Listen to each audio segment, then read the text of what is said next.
TNN Motorsports presents live exclusive coverage of the GM Goodwrench Delco Battery 200 from the Monster Mile at Dover, Delaware. Beautiful day for racing, partly cloudy, 76 degrees, and a gentle breeze over this facility, which has a whole new look to it as we enter 1995. Hi, everybody. I'm Mike Joy. The Monster has a new coat of scales, as it were, no longer the old black asphalt. It's got a gleaming sheet of concrete as its new surface. How's that going to work out? Well, let's go down to where the rubber meets the road and my broadcast partner, Buddy Baker. Well, Mike, I'm standing down here with Darrell Waltrip on this snow-white racetrack. It is so white that it blends into the wall. There's a black mark that goes all the way down the front straightaway. Darrell, you made a comment about the racetrack a while ago, though, that was really funny. Well, nothing's changed. I mean, I believe it's the same racetrack. I believe they just painted the old one white and told everybody they'd done something different to it, because I was shocked when I got here. I thought it was going to be totally redesigned. That's what they told us. And it has been changed a little bit, the configuration has, but this is the same old mean racetrack it always has been. It's still the Monster, and it's still going to eat up a lot of race cars. That's bad news for everybody today. You have to stay in the groove. Once you get out, it is the old Dover. Now, let's go to Glenn. Okay, thanks, buddy. I'm standing beside the Detroit Gasket Chevrolet of pole sitter Tracy Leslie, and every year when the weather gets good and hot, I kid Tracy about how well he starts running in the middle of July, long about August. But, boy, you started early this year. Great run last week at Charlotte. Fast car this week. What about today? Well, I think we got an awful good car with this Detroit Gasket Monte Carlo. You know, Chevrolet's been awful good for us for the last couple of weeks, and we're going to try to make her again today. Well, they fired the engines up. Now let's take it back down the road a little bit to Randy Pemberton, who's standing by with another fellow who's running awfully well. Finished second at Charlotte last week. Randy? Jeff Green will go off fourth today, Glenn, and he starts it in Dale Earnhardt's black GM Goodwrench Services car. Last weekend, Jeff, you had one of your best career runs. What about today? Well, Randy, we did. Last week was really special. Home at Charlotte.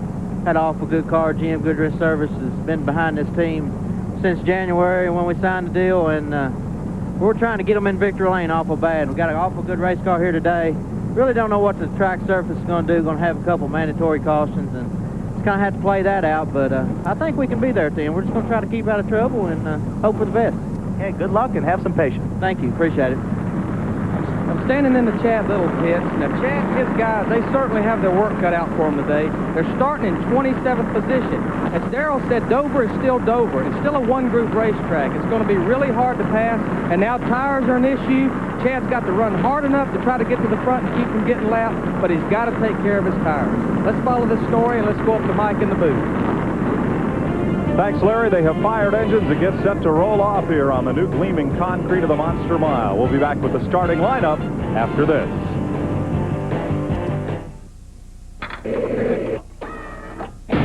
Start it on up, you're behind the wheel, moving down the road, now see how it feels, yeah.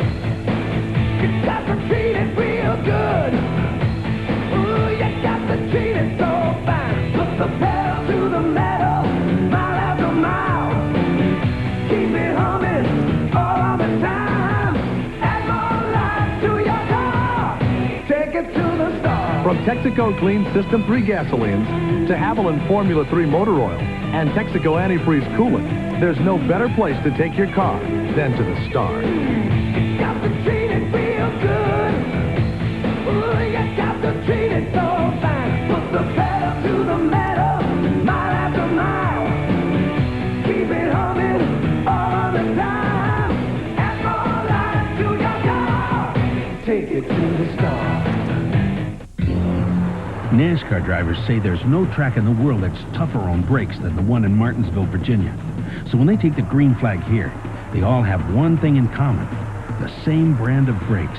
Because without them, you can't come down this straightaway at 120 miles an hour and still make it through the turn. So which brand do NASCAR drivers use to get them through 500 laps at Martinsville? Performance Friction Carbon Metallic. And we stock them at AutoZone. You're beautiful. You're everything I ever wanted. If you love your car, what you put on it should be more than just a wax. New Zymol Natural Liquid Auto Polish protects your finish with beeswax and shines with rare Brazilian carnauba. Safe, naturally derived ingredients. So pure, powerful, perfect. Oh, so beautiful. New Zymol Natural Liquid Auto Polish. Today's exclusive coverage of the GM Goodwrench Delco Battery 200 on TNN is brought to you by Haviland Formula 3 Motor Oil. Add more life to your car. Take it to the star. And by the more than 1,000 AutoZone stores across America. AutoZone, the best parts in auto parts. Welcome back to Dover Downs, and you see that gleaming white concrete and the contrast from the cars. Let's have a look at the starting grid for today's 200-miler. Tracy Leslie's second career pole sets a new track record. Rich Bickle, second straight week he's been on the front row. Elton Sawyer makes his best start of the season. Jeff Green, last week's runner-up. Mike McLaughlin makes his fifth top 10 start, and Steve Grissom, who won at Bristol. Johnny Benson Jr., winner here in September and the current point leader, and Ward Burton, who was third here in 1991. Row 5, Rodney Combs, sixth at Atlanta, and Phil Parsons, second here in '89. Mike Wallace, the defending champion of this race, and Tim Fedewa, who won at Nazareth. Larry Pearson, winner at Darlington, and Mark Martin. Terry Labonte finished second here last year, and Jimmy Spencer, 4 straight top 10s here. Ricky Craven and Doug Hevron, who was a career best second at Nazareth. Stevie Reeves makes his first start since Bristol, and the leading rookie, Jeff Fuller. Jason Keller almost won here in September. Hermie Sadler, runner-up at Hickory. Dale Jarrett, fourth here 3 times. And Bobby Dotter with 3 top 10s this year. Jim Bound, third at Atlanta. Randy Porter makes his first Dover start. Chad Little with 4 wins on the season, and Johnny Rumley. Dennis Setzer has 2 top 10s this year, and Patty Moise. Kevin LePage, 10th at Charlotte, and Dirk Stevens makes his first Dover start. Ken Schrader, who won here in a Busch car in '89, and Ed Barrier taking over for the injured Dale Williams. Curtis Markham makes his first start here in 6 years, and Tommy Houston, who has a second-place finish here. David Bonnet and Robbie Reiser in the 19th row. Junior Franks makes his Busch Series debut, and Gary Green also in his first Busch race. Toby Tobias Jr. makes the first start of the year for the second-generation driver, and Brian Donnelly makes his second career start. David Green qualified injured with that broken shoulder and takes a champion's provisional. He'll turn the wheel over to Bobby Labonte. Here's your AutoZone race analysis, brought to you by the more than 1,000 AutoZone stores across America. AutoZone, the best parts in auto parts. 200 miles today, 43 cars on the grid, and Harry Gant up in that high groove holds the race record here. No high groove today, I can promise you that. Nope. Although this morning in Winston Cup practice, they put cones around the inside lane of the racetrack to make us run on the halfway up around the racetrack to kind of get some rubber on that upper groove, but the speeds were about 2 seconds slow. Here's the lookout Elton Sawyer's car as they go underneath the passenger or walk-through bridge over turn number 2. And Jason Keller, the Budget Gourmet Chevrolet, will also be carrying an in-car camera as he looks ahead at Jeff Fuller there on his right, and Hermie Sadler and Stevie Reeves. There's Jason ready to go to work. And Dirk Stevens, the Duraloo. Car starting 32nd. We'll also be carrying our onboard cameras and radios today. Kevin LePage just ahead. We'll look out the right side. And you see the difficulty telling the wall from the pavement here, as they're both that gleaming white, and there's a look over the hood of the Duraloo car of Dirk Stevens. Well, we'll get right at it, folks. Ready to go green. Everybody's going to try to get a great start here and get in that bottom groove, because that second groove right now, you can see the buildup on the outside. The green flag is out, and they're going down the front straightaway. The Monster has new clothes. It's gleaming white in concrete. Let's see how things fare on these opening laps. Tracy Leslie ekes out a 1-car length advantage as they roll up off turn 2. Rich Bickle, and side by side it's Steve Grissom underneath Jeff Green, who drops in line. Mike, I really believe that the second groove is not as treacherous as what we're accustomed to here, although it is going to take some running on it to get it in good shape. Look at Ward Burton up high. Yeah, Ward Burton's not a bit afraid. They did blow this track off right before the race started and got all that loose rubber off the upper groove there. So you see Ward Burton, he actually passed the car in the outside lane. Yeah, in fact, the upper groove is going to be good until I think the rubber off the tires start to shed and get up into that groove, and then it could be a problem. Rich Bickle, 54, the Kleenex car. Elton Sawyer, right in his tire tracks. Elton had the nose of that Ford stuck right up the back end of that car, Rich Bickle's. Well, it looks like Bickle might be just a little bit loose. You see him coming up off the corner here. You see the back end dance just a little bit there. That's not much, but it can turn into a problem later on. That looseness does not fix itself. No, but you know, Bickle, gosh, after a great run at Charlotte, and here he is up in front again today, him and old Fred Wankel have got something going. Elton Sawyer looking over Rich Bickle. There's Doug Hebron at 35 to the outside of Stevie Reeves. So definitely, we've got a two-groove racetrack right here in the opening laps. I didn't make that name up, y'all. Fred Wankel he's the crew. Y'all looked at me like, what are you talking? Fred Wankel is the crew chief on that car, and they got something going. That's a new car. It's a Hutch car, and they set on pole in Charlotte, and they're running second today. Come on, what's wrong with you guys? A little contact there. Stevie Reeves is using up a lot of racetrack there on the outside of Doug Hebron. Both these guys want the spot, and you can see the outside lane isn't just as fast as the inside lane. Well, the tires are running here this weekend. They've got a lot of grip. Jason Keller saying, I want this thing settled so I can get on left through here. He's on the bottom groove. He does get by Hebron. Now it's Hebron and former modified combatant Jeff Fuller at 47. And here comes Chad Little at 23. Little started 27th on the field. He's now on the outside of Fuller. Mike, Chad Little's been one of the fastest cars in practice the whole time up here. He's really doing a great job. He's led all but one race he's been in this year. They really have a good combination in 23 car of Chad Little there. He's up to 21st right behind this battle. Stevie Reeves and Jason Keller, who you're riding with, takes a look down low, drops back in line. Well, I'm going to ask you a question. If it's asphalt when they spin out and then you get black smoke, are we going to get white smoke today when they spin out? Might. We might. Because this thing is white, isn't it? Oh, I mean, it is. The contrast is incredible. This place looks like they went over it with Ultra Tide. You know?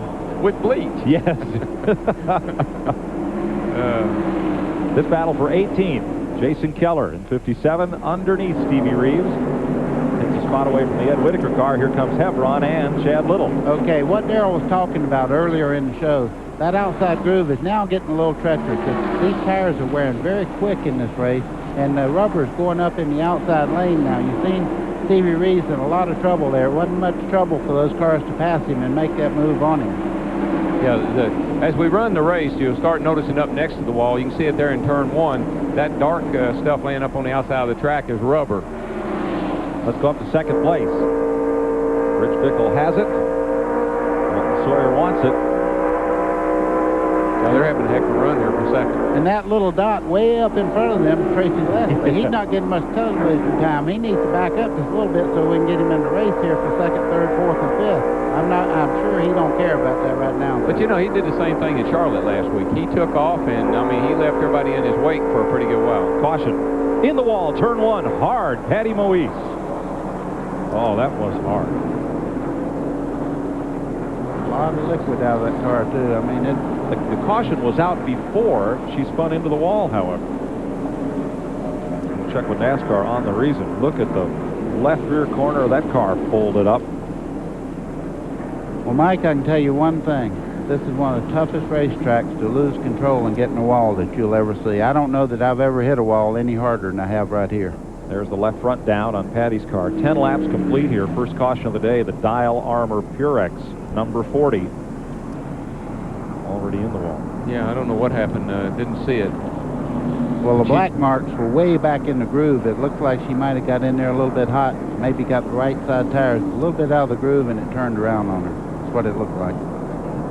So at 10 laps, we're under the first caution of the day, and virtually everyone will be headed for pit road to check tire wear on this brand new racing surface. We'll update that story when we come back. Hey, it's a great day for popcorn fish or chicken. It's big fish.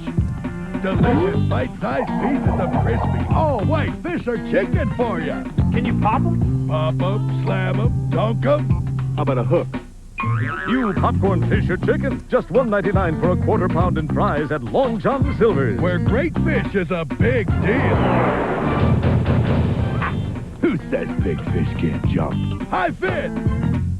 I never park up front in a parking lot. That's how door dings happen. The towels bug my wife.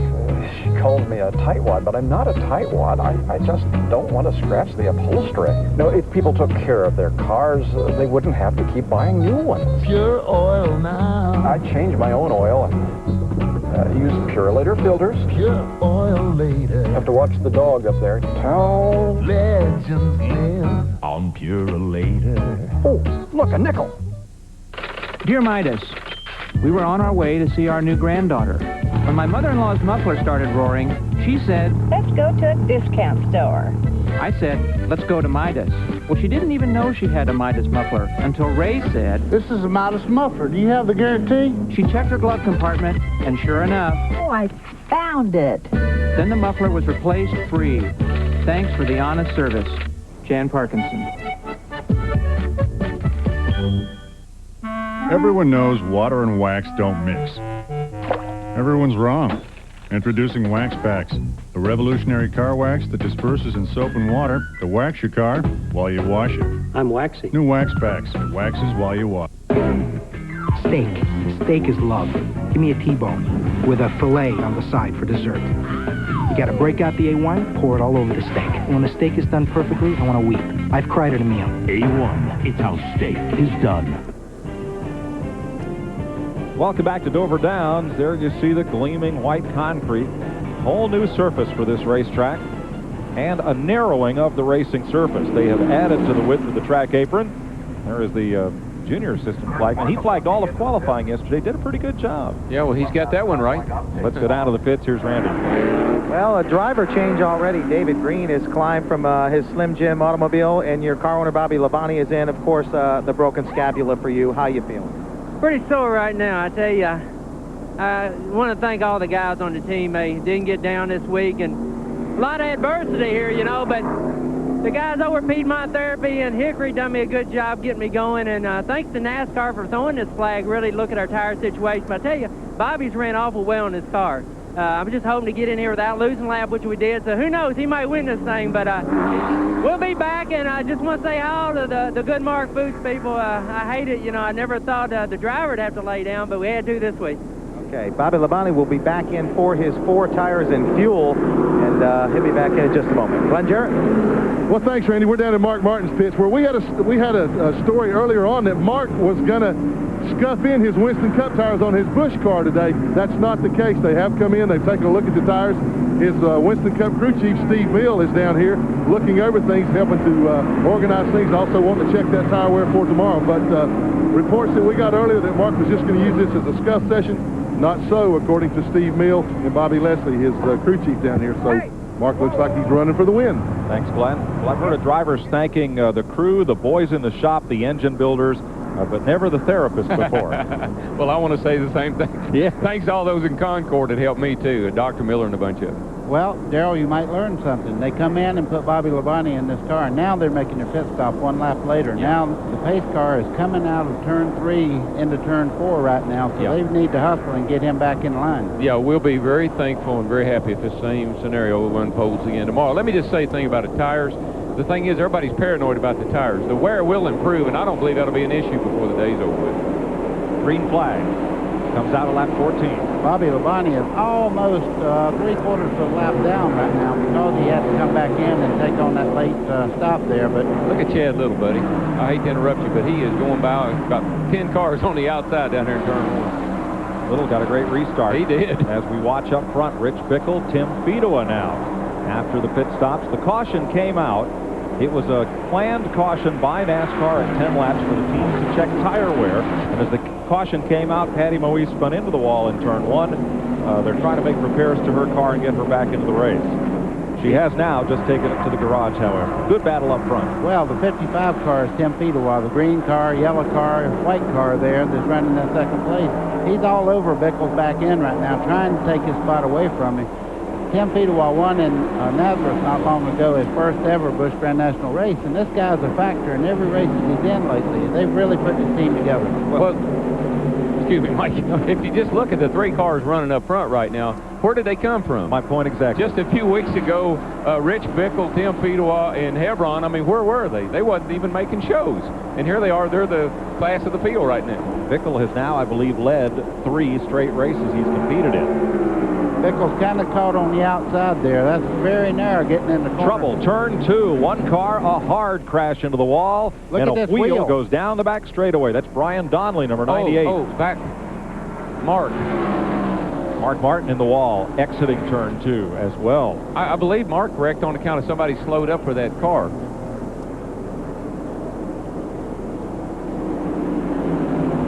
Buddy, you were right. It's the same old Dover. Well, Darrell said it, and it's true. I'll tell you what, when all that rubber gets on that high side and you jump out there to avoid a car, the traction's just not there. Let me tell you, it's the same old Dover, only worse, because we're going faster. So we've taken the same racetrack and made it faster. Brian Donnelly, 98, was the first car involved, and a wheel went flying from his car, rolling down the back straightaway. Did no further damage. Good thing there. He's moving around in the car. He seems to be unhurt. That's the main thing. That car is really used up. The main thing is the driver in there. Let's see what happened to Mark. Something happened back in there. I think a car slowed in front of him or something. Yeah, there you go. Looks like he might have had a little help there from Jeff Green. I think he may have got a... Look at the dust off the back of that car, though. That's what we were talking about. When you get up there, you're pretty well wrecked. Boy, he hit pretty hard, too. Yes. So at 19 laps, we're under the second caution of the day. There's Donnelly out of the car. He is okay. Has an inauspicious second career start. We'll be right back to Dover Downs Live. In Normal, Illinois, Gene Goebel is popular with folks who need their car fixed. He does good work, and he doesn't charge an arm and a leg. Because when he needs auto parts, Gene buys a lot of them at AutoZone. You see, the prices are low every day at AutoZone. So a lot of good mechanics like Gene just pass the savings on to their customers. Plus, they can still get the best quality parts. Sure, they know how to do the work right, but they also know how to save money doing it at AutoZone. Athlete's foot is a predator. To cure it all, you've got to kill it all. Today, there's Lotramin AF spray and powder with 4 prescription-strength medicine that kills all causes of athlete's foot. Lotramin AF, the killer cure.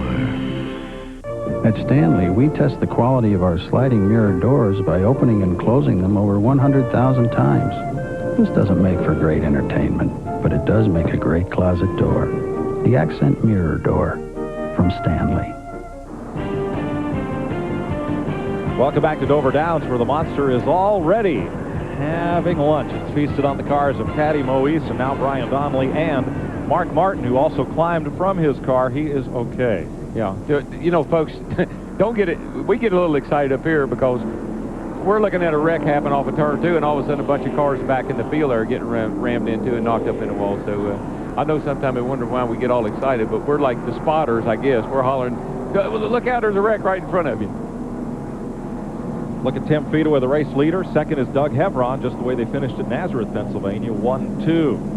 Among the cars we're riding with today is the Busch Grand National point leader, Johnny Benson, in Lipton T number 74. See if we can get a word with Johnny. Or have we gone 1 to go? Nope. I don't think I believe so. Caution is, got caution is still out. We've got a we'll wrecker on the Johnny. back yet. Johnny, this is TNN. Can you copy us up here now? Yeah, loud and clear. Well, it looks awful bright out there with that brand new white concrete. What kind of shape is the track in? Well, the track right now is in excellent shape. It's a lot different last year. You know, we won in the fall here, and the groove that we used to run is not here no more, so we've had to move up a little bit, but they did an excellent job here at Dover. Are you having to tiptoe around a bit in these early laps, or are you getting pretty good grip there? We're getting pretty good grip. The car's just a little tight right now, but you know, Base Motorsports team's doing a great job, and we're just going to see if we can't keep the Lipton team Monte Carlo up front all day. Okay, good luck to you. Thanks, Johnny. 21 laps are complete here at Dover Downs. We'll get back to green as soon as cleanup is completed on the back straightaway. So let's take this break. We'll be right back.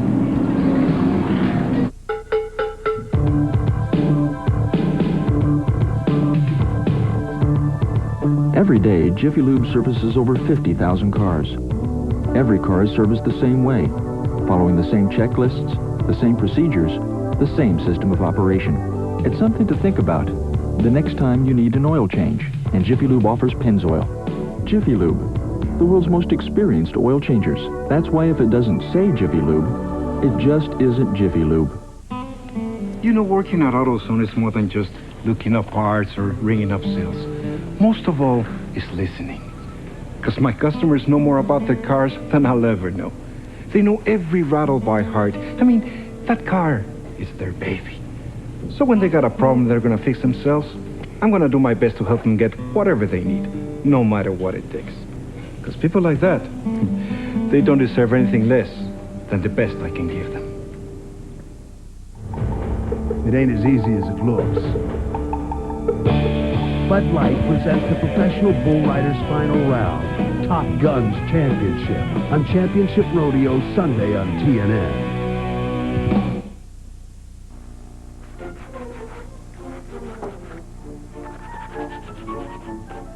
This is a good thing for the gardener. Do you ever go crazy looking for your tools in the garden, under the plants, mixed in with the soil? They just sort of disappear. Well, what I do every single year is paint the handles of all my tools with a bright colored paint. Saves a lot of time groveling around in the dirt, and it's a really good thing.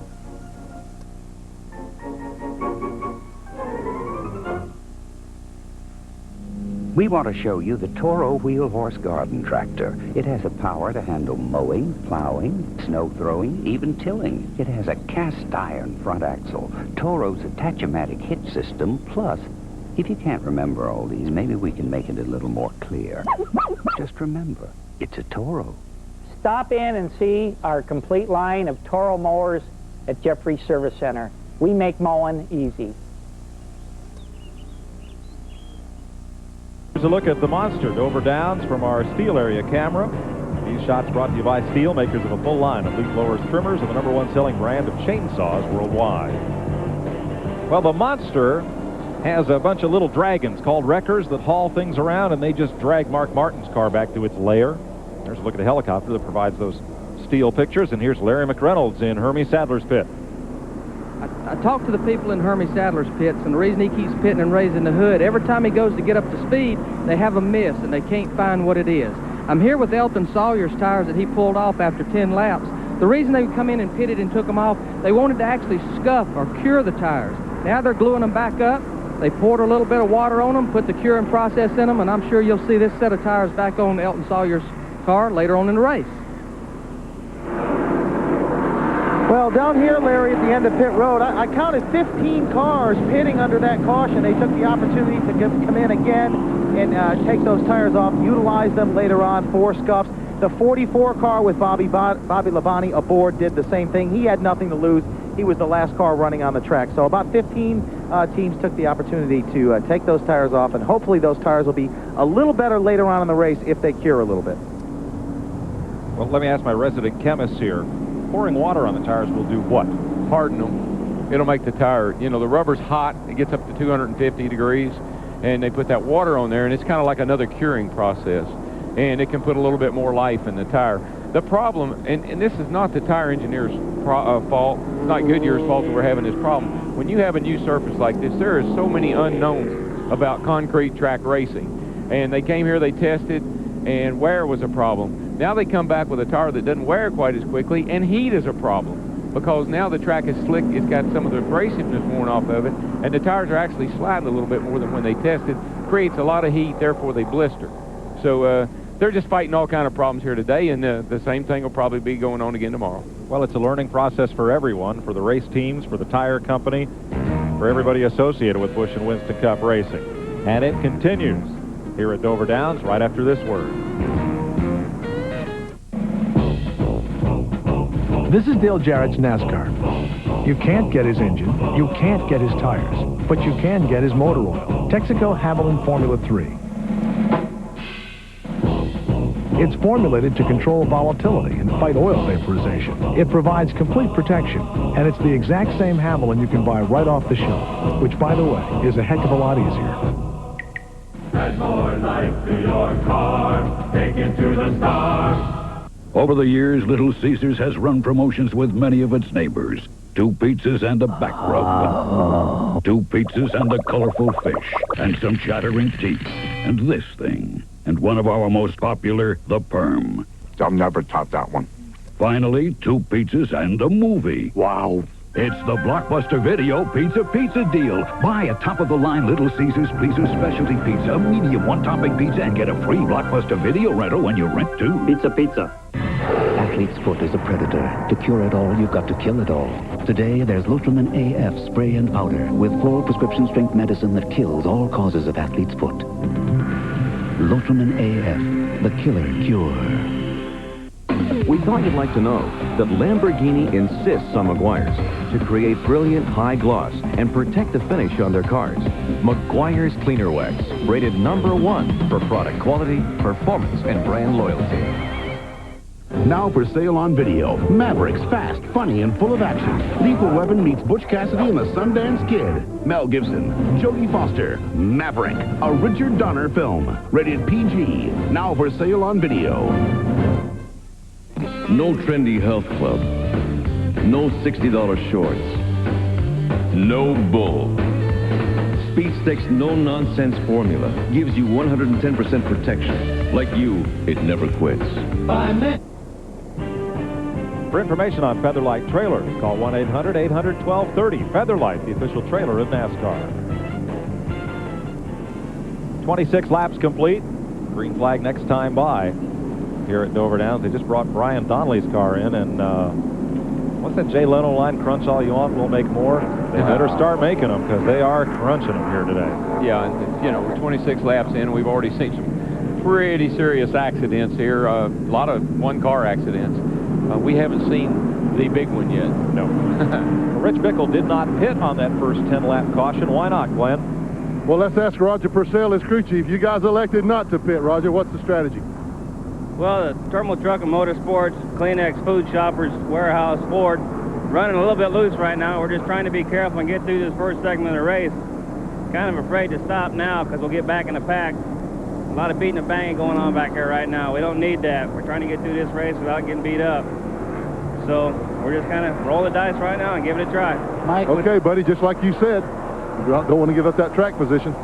Mike, I can't see how it could be loose with that many stickers on it. We're back to green. What's making it loose is all those guys that keep getting up on the back of it. He's had somebody right on his tail the whole time.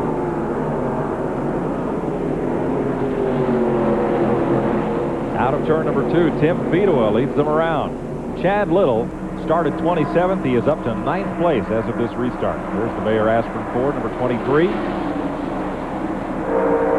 You know, you hear all about downforce and all and Winston Cup and all, but nobody told Chad Little before it don't work pretty well. He's won 4 races this year, and he's on a steady march toward the front right now. His car is basically within 100 pounds of Winston Cup car, so they go through the corners just like a Winston Cup car does. I'm glad you brought that up because the parity in this division is just the opposite as it is in Winston Cup, yet you hear very little complaining about the rules in this division. Jeff Green has just dropped 2 positions. I believe Jeff's car's real loose. He just can't seem to hang on to it in the corner. Rodney Combs with a new paint job this week, trying to move underneath Jeff Green. Not that time. And now Doug Hevron at the front is running down Tim Fedua.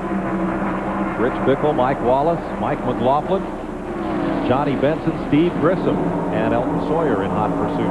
You know, Mike, you have to be impressed with Doug Hevron. There's just a few weeks ago I talked to Doug, and he was really getting down on himself about the success he had in this division and lack of it, actually. And the last couple of weeks, he's really stepped it up. Yeah, Hevron's had quite a run these last couple of weeks here. That second place at Nazareth, I think, really lit a fire under that whole group.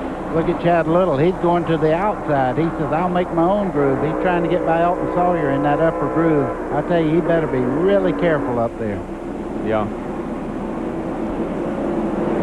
This is putting a lot of trust in the guy that you're passing on that's down on the inside of you, because it just slips a little bit, you're in trouble. was that a clear? Yeah, right. You're clear now. That was the spotter telling that Sawyer that he was by there. Yeah. I tell you what, that's a nice sound when you're moving up that racetrack and they stay clear. See what happened to Chad? He got up on the outside and he lost 3 or 4 spots. So as tempting as it is and as inviting as it is, it's hard to make that pass on good cars on the outside. I think that clear was more by the Braille method than it was by the radio. I always looked. I took my spotter's word for it, but I always kind of looked to make sure I was by 2. Well, on a track like this particularly, you need all the room you got coming off these corners. You got to know you're clear. Battle for 11th place on back. Watching right now. 33 of 200 laps complete. 500 tomorrow live on TNN. The Miller Genuine Draft 500 for the Winston Cuppers. And here's your leader. Yeah, that's your first breakaway right there. That's Tim Fedewa leading the race at 55, and that's Doug Heffron in the blue and white 35 there running second. They pulled out about a 10, 15 car length lead over third, fourth, and fifth right now. So these guys are not going to race each other. They're going to kind of keep things like they are. Yeah, right here's the race. Benson trying to get by McLaughlin. I mean, they've been pretty well leaning on each other. Johnny has a look. 74, nothing there. Steve Grissom right with him. I was just fixing to say that Steve Grissom runs very well at Bristol, and you know it's a concrete surface just like this in the high bank racetrack. So I look for good things out of him today also. Yeah, this is a Bristol kind of a racetrack where you're going so fast, you run so close together that if the guy in front of you slips a little bit, you're into the back of him and you can't avoid it. So a lot of things happen here, kind of chain reaction. Mike Wallace having a look down low on Rich Bickle. That's for third place. Nothing there. We're going to have another caution. NASCAR has decided, again, for the teams to check tire wear. And folks, this is all because it's a new racing surface here at Dover. No one, NASCAR, the race teams, or Goodyear knows quite what to expect. So we do expect within the next handful of laps, there may be another caution. Let's check with Randy. Well, that's the bottom line, Mike, and I think what they want to do now is go ahead, and I think the caution is waving as we speak. They want to go ahead and try scuff tires. Everybody has now at least a couple of sets, so they're going to go ahead and put scuffs on, and I guess we're going to see a race now. Even though a number of teams came up here and tested, and you saw Glenn Jarrett narrated a special on that on TNN earlier this month, it's still, this track has not been tested under a full race condition, nor have you had a chance to put 40 cars on the racetrack, get some rubber down, and see how that changes the characteristic of this new racing surface. Well, that was my point. The track went from a track that was wearing tires out in a hurry, 20 laps, to now tearing tires up from heat. And so the engineers, they fight that every time there's a new surface. We're going to have this in a couple more weeks in Michigan. They got a new surface there. And no driver can go test and do what he does in a race. Right. You put another car out there on the racetrack, and all of a sudden the speeds pick up by a second. And that's one of the reasons it's really difficult to test. Well, let's go meet one of the monster's victims. Here's Larry. I'm standing here with Mark Martin. Mark, can you kind of tell us what happened out there? Well, I was just riding along, taking it easy. And the cars in front of me were going about 3/4 speed, and the car behind me obviously didn't know that and ran into the back of me. We just tore another car up. That ain't a big deal. You know, I think the Winn-Dixie team had a good car for me. It was really good. I was just waiting for some clear track and riding around. But I will have to get them next time we run. I know you didn't get to run as long as you'd like, but what's your first impression of the concrete, and what's the track conditions like? Well, it's the track's okay. Well, you just wait and see. The race really hadn't got going yet. I think it's going to be pretty. I think we're going to have a few problems this weekend. Sounds like Mark's a little confused about what to say there. Let's go back up to Mike in the booth. Well, you got to understand something. You're talking to a guy that just tore his car all to pieces. He's not going to be this is not his favorite racetrack. Not today, it's not. 38 laps complete. We're under the third caution of the day. They test car batteries here. They test pickup trucks here. And when they test yard machines, they go here, Dave Spivey's house. MTD tractors, chipper shredders, lawn mowers, and edgers tackle the toughest jobs. Look for MTD yard machines at retailers near you. MTD. Wow! I like it! MTD yard machines, American made, American owned. Dear Dave, it keeps getting better and better. Of course I speak of Wendy's chicken cordon bleu sandwich. I am in love with the whole chicken breast filet, ham, Swiss, grape, poupon, Dijon moutarde, mayonnaise, all as you say on it, toasted Kaiser bun. It is very different, very special. Au revoir, mon chéri. Wow. Wendy's chicken cordon bleu. There's nothing else like it anywhere. Everyone knows water and wax don't mix. Everyone's wrong. Introducing Wax Packs, a revolutionary car wax that disperses in soap and water to wax your car while you wash it. I'm waxing. New Wax Packs, waxes while you wash. Okay, I've changed my game. The ball, the team, changed my underwear. Hanes briefs, Hanes boxer briefs, Hanes flannels, Hanes cool comfort. Change is good if it's always Hanes. Just wait till we get our hands on you. I like change. This summer, Napa's keeping America running at about 200 miles per hour with the Road to the Championship sale. You could win an incredible trip to the Napa 500 in November, as well as Napa racing jackets and more. Also pick up Napa silver oil filters from just $1.99. Hand-selected Evercraft tool sets, your choice only $9.99. But hurry, these days everything's going fast at Napa. We keep America running. We keep America running. Dale, about that Pocono thing. Last year, after a bizarre series of cautions, NASCAR dropped the green and white flags together, setting up a wild one-lap sprint to the finish. Then Rusty Wallace stormed around Dale Earnhardt, weaved through the traffic, and notched his 35th Winston Cup victory. But don't worry, Rusty. Dale's not one to carry a grudge. The UAW GM Teamwork 500, Sunday, June 11th on TNN Motorsports. Dale who? Today's exclusive coverage of the GM Goodwrench Delco Battery 200 on TNN is brought to you by Napa. We keep America running. Welcome back to Dover Downs. 40 laps complete as we're under caution. Let's go to Glenn Jarrett. Well, Mike, we're in Richie Bickle's pit. I'll get that right in a minute. They started the race on a brand new set of tires. Now they have come in and changed tires. Now these tires had 39 laps on them. This is the right rear. Remember, he said it was a little bit loose. You see the wear marks here. It's worn just a little bit, but not too bad. On over here is the right front tire, which there was a lot of concern about, maybe a blister wear. These tires look in great shape. Also, left side tires are in good shape. They started the race a little bit loose because they felt like that a push situation would build that heat up, blister the tires quicker than what a loose situation would. You can control the loose situation a little better with the accelerator, right, Darrell?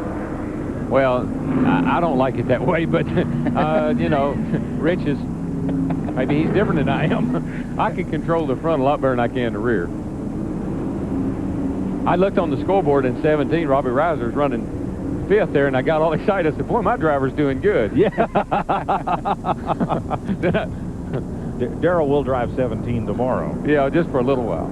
Yep. And then Jimmy Hensley? Jimmy's going to get in a car tomorrow again. Yeah, we'll do the same thing we did last week. How are you feeling? A lot of folks, you told us after the Winston, you said, you know, my ribs don't feel too good. Well, how not too good are they? They hurt real badly, and this place here makes them hurt worse. Watching this race, I can't wait to get out of that car tomorrow. You see Johnny Benson in front there. I'll tell you what, track position means a lot right now. If I was him, I'd be smiling. He's the points leader, and he's coming down to get the green flag right now. Benson the leader. Jimmy Spencer runs in second place. That's the Fina Lance car, isn't it? Yes, it is. The Fina Lance car. Your crackers will be in the mail next week, Darrell. Right behind him comes Dale Jarrett, Max Hill's car in third, and Ricky Craven. There's the DuPont number 2. You saw all last year, you saw those colors in Busch Grand National Racing. These cars did not pit on this last caution. Ricky Craven's on a move right now. This car is handling so well. He just dropped under Dale Jarrett in the middle part of the corner and closed up some 2 or 3 car lengths there. How long it'll handle that way, I don't know, but he's really fast right now. Front 4 break away just a bit here. Pete Hamilton was in Charlotte for the Winston Legends. Remember, Pete won the 1970 Daytona 500 for the Petties. He's from Massachusetts. Craven's from Maine. PR guy Bob Heiss introduced him, and Hamilton said, well, he looks just like me 20 years ago. They do. They look a lot alike. They talk a lot alike, and they drive a lot alike. the number 2 of Ricky Craven. He got under Dale Jarrett, and Dale says, okay, it's too early in the race to make his too wide getting in the corner. Dale shows a lot of maturity there. Just rolling down the throttle, sitting there in 4th place. Why make an issue out of this thing? And Jarrett's sponsor isn't from just 50 miles up the street. Craven's is. That's right. They've got a lot of folks here. They do. 7th place battle. Mike McLaughlin underneath Dirk Stevens. Tim Feeder was going to try to follow him up through. You're watching from Stevens. He's up there on the outside in the Duraloo car of Dennis Shoemaker. Mike McLaughlin's car is working very well, too, as he moves up through the field. 2nd place. Craven has just blasted past Jimmy Spencer. Wow. Yes, he heard me talking about him. Look at him getting that throttle here. Ricky Craven is such a great race car driver. He's one of the new breeds that's coming into our sport, and he's going to be a major impact on the sport in the next couple of years. Yeah, their Cup program has turned around, and he's starting to qualify better and run better. And this is just a little confidence booster here to get out there today and mix it up with these boys. Well, it's not real bad in the state of Delaware with DuPont on the nose of that car to run pretty decent, too. They're headquartered right down the road here. That's what I'd call incentive. Yes. Dale Jarrett and Jimmy Spencer perhaps trying to pick something up for tomorrow's Winston Cup race that you'll see live here on TNN, 3rd and 4th place. Boy, Tim Fiedel right in the middle of Mike McLaughlin and number 3, Jeff Green. Lee McLaughlin there in the French's Mustard car, the 34. He cannot stay down in the middle part of the corner. I looked for Fiedel to make that move on him. He moves up right along there. Fiedel trying to get under him. Can't quite do it, but Jeff Green's in a hurry in the 3 car just behind there. Somebody better get going. And look in his mirror. Chad Little is coming. We got a real back behind those guys. I'm sure they're looking back. I'm glad I'm not back there. We got a whale of a traffic jam way back there.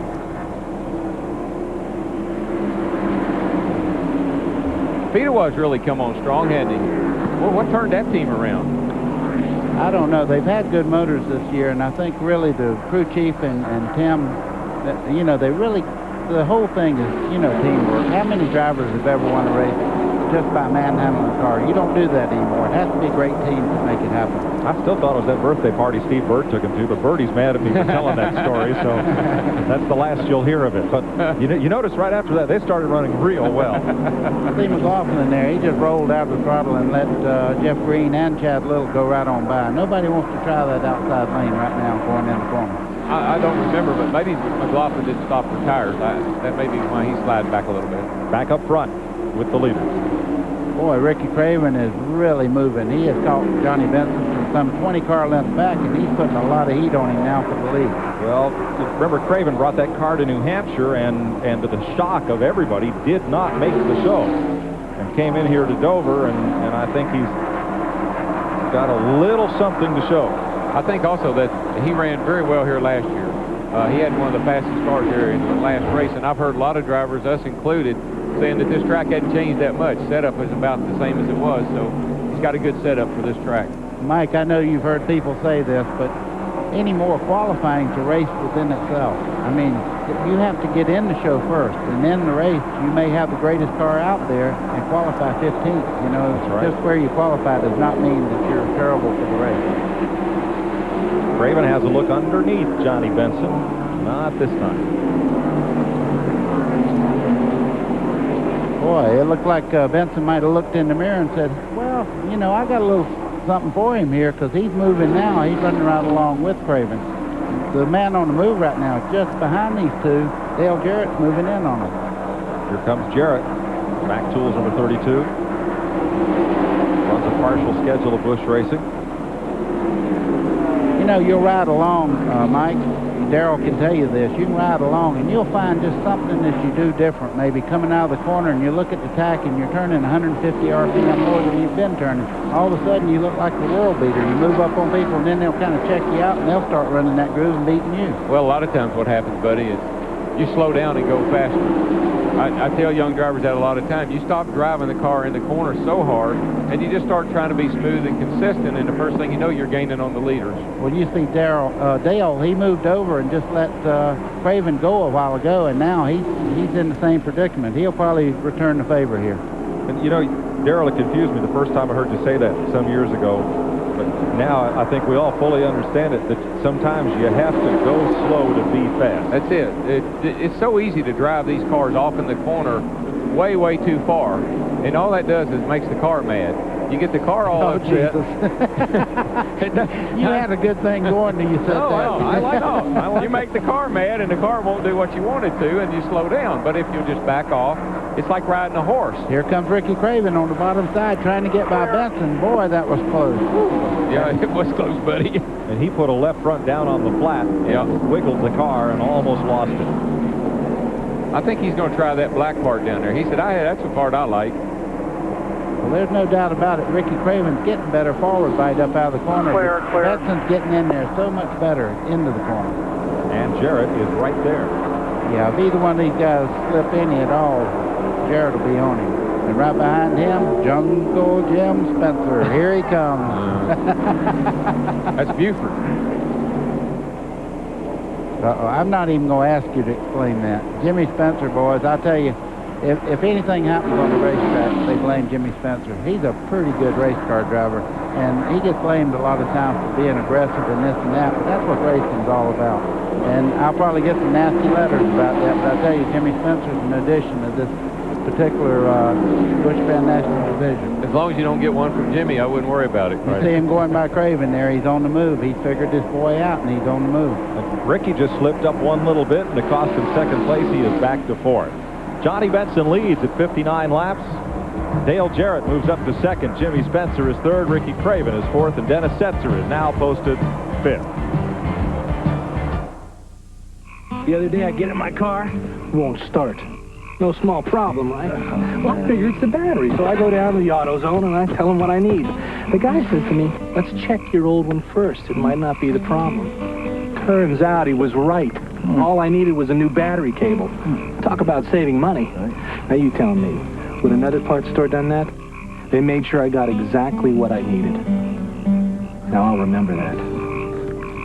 Believe me, I will. Leave it to Peerless Faucet to create a shower so smart, it can not only sense when a toilet has been flushed, it can also adjust the water temperature accordingly. Scald Guard technology by Peerless. Get more out of your faucet than just water. One of these hammers is jacketed in high-impact polycarbonate. The other one is broken. The fiberglass jacketed hammer from Stanley. Boy, this race changed in a hurry. At 62 laps, the two leaders are pretty much nose to tail. That's now Johnny Benson and Dale Jarrett. Here's back at sixth place, Chad Little moving up past Dennis Setzer. Set the sights on Tim Fedua. But Ricky Craven and Jimmy Spencer have both dropped from the lead duo. They're faded back a bit. They'll continue to hold third and fourth. Well, you see Tim Fedua there in the 55 car. Just a second ago, he's leading the race, and you see Chad Little just as fast. I tell you, track position's everything right now. Fifth place battle. There's Mike McLaughlin and Steve Grissom. McLaughlin 34. Grissom in the blue channel lock car 29. Well, this is the longest green flag period that any of these cars have been under since we've been here this weekend.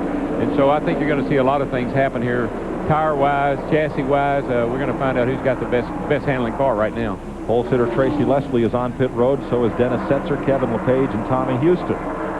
Lead battle right here. Johnny Benson in the teapot, 74, as they come up to lap Stevie Reeves. Well, I see Tracy Leslie took on 4 tires as Johnny Benson goes under Stevie Reeves, put him a lap down there. All he's got to do is just slip one time. And Dale Jarrett is so fast. Look at him move up on the inside as we speak down the back straightaway. That's Benson's radio you're hearing. Wow. Boy, he made that look pretty easy. If I was Benson, I'd start sweating a little bit if I thought I was going to catch that 32 today of Jarrett. Now, while that was happening, talk about a power move. Ward Burton, turn two. big trouble. Down the backstretch on the inside. It's Jeff Fuller, the rookie. He's flying back up the track. He's in the middle of the track, in the middle of his backstretch going into 3. Everybody's slowing down, caution's out. Well, you hear just what the drivers hear there as they call out the location and nature of the incident. Jeff Fuller spinning, coming out of turn number 2 and damaging the left side of the Sunoco Chevrolet. Well, let me just say, a bunch of cars are getting a lap back right here. The Stevie Reeves and 7 car, 59 car. Another car on the outside there. A bunch of cars beating these guys back to the line. Leaders all rolled out of the throttle. Yeah. Here's what happened. Well, it happens right in front of the leaders, and so they got to check up, and some of these cars that they had just left are going to get a lap back here. Boy, oh boy. You see the roof flaps up, keeping that back end planted. That's very important. Left front, right in the inside wall. If you're going to hit here, that's about as little damage as you can do here at Dover if you hit that inside wall. Jeff was very, very fortunate.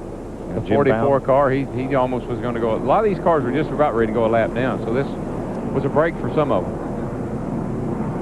67 laps were under caution for the 4th time today for Jeff Fuller's spin and bump into the inside wall at turn 2. And I think what I said there a second ago is starting to play out. The cars were just getting to that point where the tires could be going away, chassis could be changing, track could be changing, and we're going to see we're going to see some action if we hadn't gotten this caution. Well, I tell you, they have to feel bad. Tracy Leslie, I mean, he stopped on the lap that the wreck happened on the back straightaway. Yeah. Well, there were a bunch of cars getting ready to pit. Kenny Schrader had just come into pit and several others, so had Ward Burton. Bad timing. Had just pitted for tires. Yeah, Ward. There are your leaders on the left side of your screen, and look at pit road on the right. Let's go to Glenn Jarrett. Well, Dale Jarrett brings his Mac Tools Ford in for a four-tire change. They were, like you said, Darrell and Mike, awfully anxious about what these tires are going to look like. They did not stop under the second mandatory caution period, so they're very interested to see what these tires look like. As they take them off, they look like they're in real good shape. Let's go to Randy. Same thing with Johnny Benson. They did not stop under the last one. They've got a set of scuffs they're going to go ahead and put on right now. The 23 car pits behind him. They were backing off for a while. Chad Little said he's going to ride. Johnny Benson down and away. First car off a pit road, followed by Mike McLaughlin. And then the 32 car, Dale Jarrett. Clyde McLeod and Rudy McLaughlin were good pit stops. He picked up a bunch of spots on that stop. 4th caution of the day going on right now at lap number 68. TNN Motorsports live coverage from Dover Downs continues after this. You just spray it on. You just spray it on. Quicksilver wheel cleaner from Armor All. Just spray it on, and then just spray it off. That's it? That's it. Quicksilver wheel cleaner. We're going flag to flag at the Monster Mile. Last year, the Monster got hungry and spent the day feasting on numerous Winston Cup cars, no matter how intimidating they might be. In the end, Rusty Wallace and Ernie Irvin battled it out, with Wallace eventually taking the win. From Dover, Delaware's Monster Mile, it's the NASCAR Winston Cup Miller Genuine Draft 500 Sunday on TNN Motorsports. Take a ride on the fast track, TNN Motorsports. I guess every kid dreams about being a racer sometime or another. I never imagined anything like this. You see the fans and how fired up they get? I guess racing's like life to me. You can never really control it. But if you give it everything you got and get a little bit of luck, you're going to be okay. TNN Motorsports. It doesn't get any closer.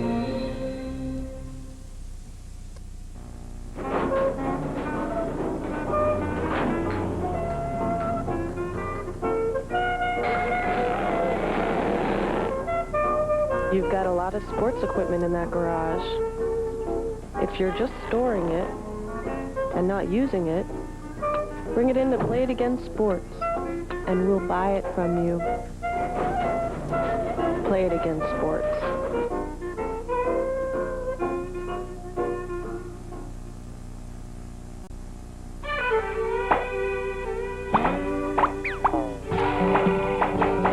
Only a select few have what it takes. Introducing Popeye's new popcorn chicken. Zesty, bite-sized pieces of choice-cut chicken with either a tasty mild or tantalizing wild seasoning, and both bursting with that original Popeye's taste you love. So pop in today for those one-of-a-kind, can't-find-anywhere-else tastes. New popcorn chicken, only at Popeye's. Getting set for the restart here at Dover Downs, Hermie Sadler has just gone one lap down due to a very curious situation. As he pulled out of his pits, he ran into a tire that had been laid down by Curtis Markham's crew right in front of him and carried it all the way around the racetrack, had to come back into the pits to get it dislodged. Yeah, that's a bad place for a spare tire. Oh, that's a sick quote. A bad place for that joke, I'll tell you. And Tommy Houston has gone to the garage area, calling it a day in the Red Devil paints, number 6. So at 70 laps, we get set for the restart. We've had 4 caution flags thus far. And it's Doug Hebron. First time he's led in Busch Grand National Racing. Tracy Leslie down into turn 1. Leslie trying to get back on the lead lap, won't do it here. You see Leslie come straight back down. He knows that outside of this racetrack how treacherous it is. Johnny Benson had to check up just a little bit in second place, the 74 car there. Well, we saw the 72 car at the start of the race run off and leave everybody, so maybe if he gets the tires a little heat on him, he can get by the leader and get his lap back. Front straightaway. Man, you just think about sitting there dead still and these cars coming at you like that. Oh, I love my booth job. Hevron is the leader, and Benson is in second place. They're separated by the lap car of Leslie. Mike McLaughlin is third. Jarrett is fourth. And Chad Little moves his Ford up into the fifth spot. I believe Tracy Leslie is quick enough that he'll be able to get around Hevron there and get back on the lead lap. McLaughlin looked under Johnny Benson there. Johnny Benson's car is not sticking to the bottom of the racetrack like it was just before the pit stop. He might be a little bit tight, and as we go along, it gets better. Let's go down to Larry McReynolds. Okay, I'm in the Ricky Craven's pit. You may have been wondering why he began to fall back a little bit before that last call. This is both the right side tires off of Craven's car. Both of them are blistered, which means they got it to extreme temperatures. These tires had 37 laps on them, but unfortunately they were sticker tires, brand new tires when they went on. Another problem that Craven is fighting, his feet is burning. The crew's been making all kinds of apparatuses to try to give to him. They give him a piece of foam last stop. Hopefully they can get that floorboard cooled down for him. Remember, Craven has not run a Busch race this year with this team, so we're having a little bit of adapting to do, and these 9-to-1 V8s generate a lot of underhood heat, more so than the V6s did. Well, I know that doesn't sound very significant, but I'm telling you, when your feet get hot like that and they start burning, it can cause you a lot of problems. Got to battle for the lead here, or well, actually get a lap back. He's getting his lap back, but you see right there, Tracy Leslie's fast as anybody. Now he's on the tail end of the lead lap. What he needs is a caution to get back into contention. Now, that will put him just 1 lap down. Leslie had made a pit stop under green. He was 2 laps down. Now he's just a lap down.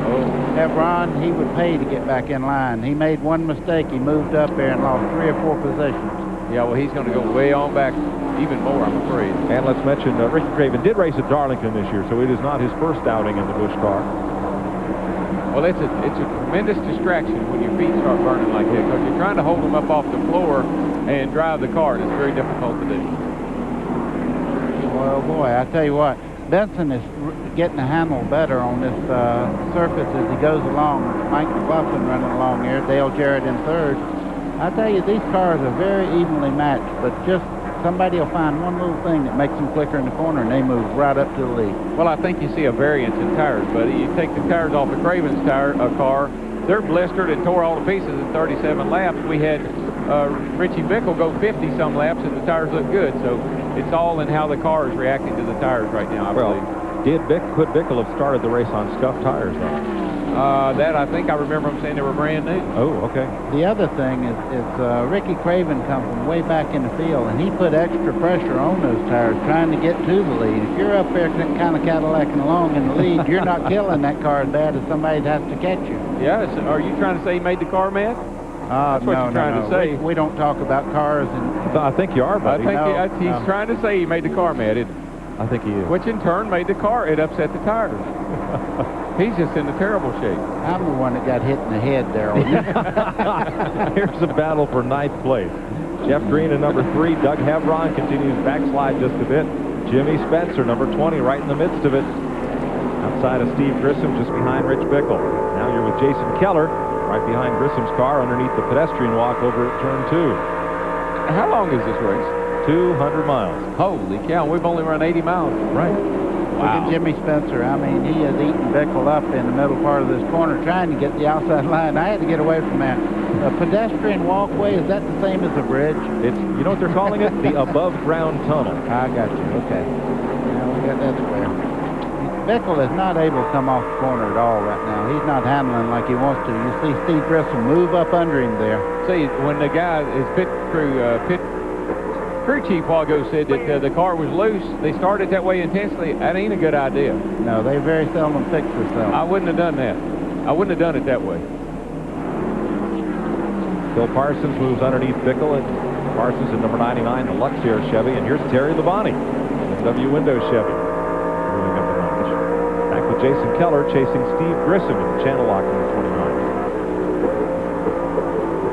Jason's car looks like it's just glued to the racetrack, but he's not gaining any ground on Grissom there in front of him.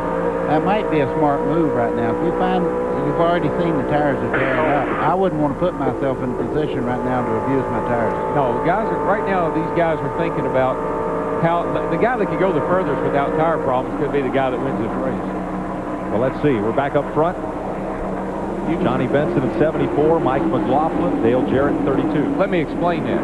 If a guy can run more laps, stay on the racetrack, and not have to pit under green, as we've already seen, right, he's the guy that could really end up with a big advantage. Well, you see Dale Jarrett, third one in the line right here in the 32 car. His car is handling so well, he may not blister his tires because he's not sliding across the racetrack like Darrell implied some of the cars were doing the earlier part of the broadcast. He looks like he's handling so well, I wouldn't be surprised if he don't try to take the lead. Boy, that's some action back into fact right here. Up front, nobody really extending themselves right now. Boy, McLaughlin got a nice run off the corner there. Jarrett had pulled up sideways on him there, just about to the door, and he mashed on that thing. Looked like he had 100 more horsepower, and Jarrett getting out of the corner there. McLaughlin's in 34. The French's mustard car looks to the inside on Benson. He wants the lead. Not this time. Well, that car, you know, the 34 car, it's always run well here. Todd Bodine won in the same race team, and it seems not to matter who's tooling that thing around here because I tell you, McLaughlin is a very, very talented race car driver. It wouldn't surprise me to see him win several races before the year's out. Well, if you look at the race last fall here, the same cars pretty much run up front then or running up front right now. Todd won 3 times here in that number 34 car for Team 34. Here's your Napa running order. And here he goes for the lead, too. Whoa. Clear. Whoa. Oh, Benson's in trouble. He went a little bit high there. He'll get a position on him getting out of the corner here to take this lead over, getting into turn 1. He's going to have a follower. Now, the communication, the spotter is telling Benson where the other cars are. When he says inside, it means Dale Jarrett's inside him. No. Clear behind you. Speaking of somebody not worrying about blistering tires, look at Ricky Craven. He's running these guys down and back in the third spot all of a sudden. Yeah, but they didn't tell him about how his tires looked. They didn't. Well, it's become a chess game. It's become a matter of a race when you can take advantage, and otherwise let's ride just a little. 89 laps are complete at Dover Downs on TNN Live. Dear Midas, we were on our way to see our new granddaughter. When my mother-in-law's muffler started roaring, she said, "Let's go to a discount store." I said, "Let's go to Midas." Well, she didn't even know she had a Midas muffler until Ray said, "This is a Midas muffler. Do you have the guarantee?" She checked her glove compartment, and sure enough... Oh, I found it. Then the muffler was replaced free. Thanks for the honest service. Jan Parkinson. In the middle of my workday, I don't do power lunches.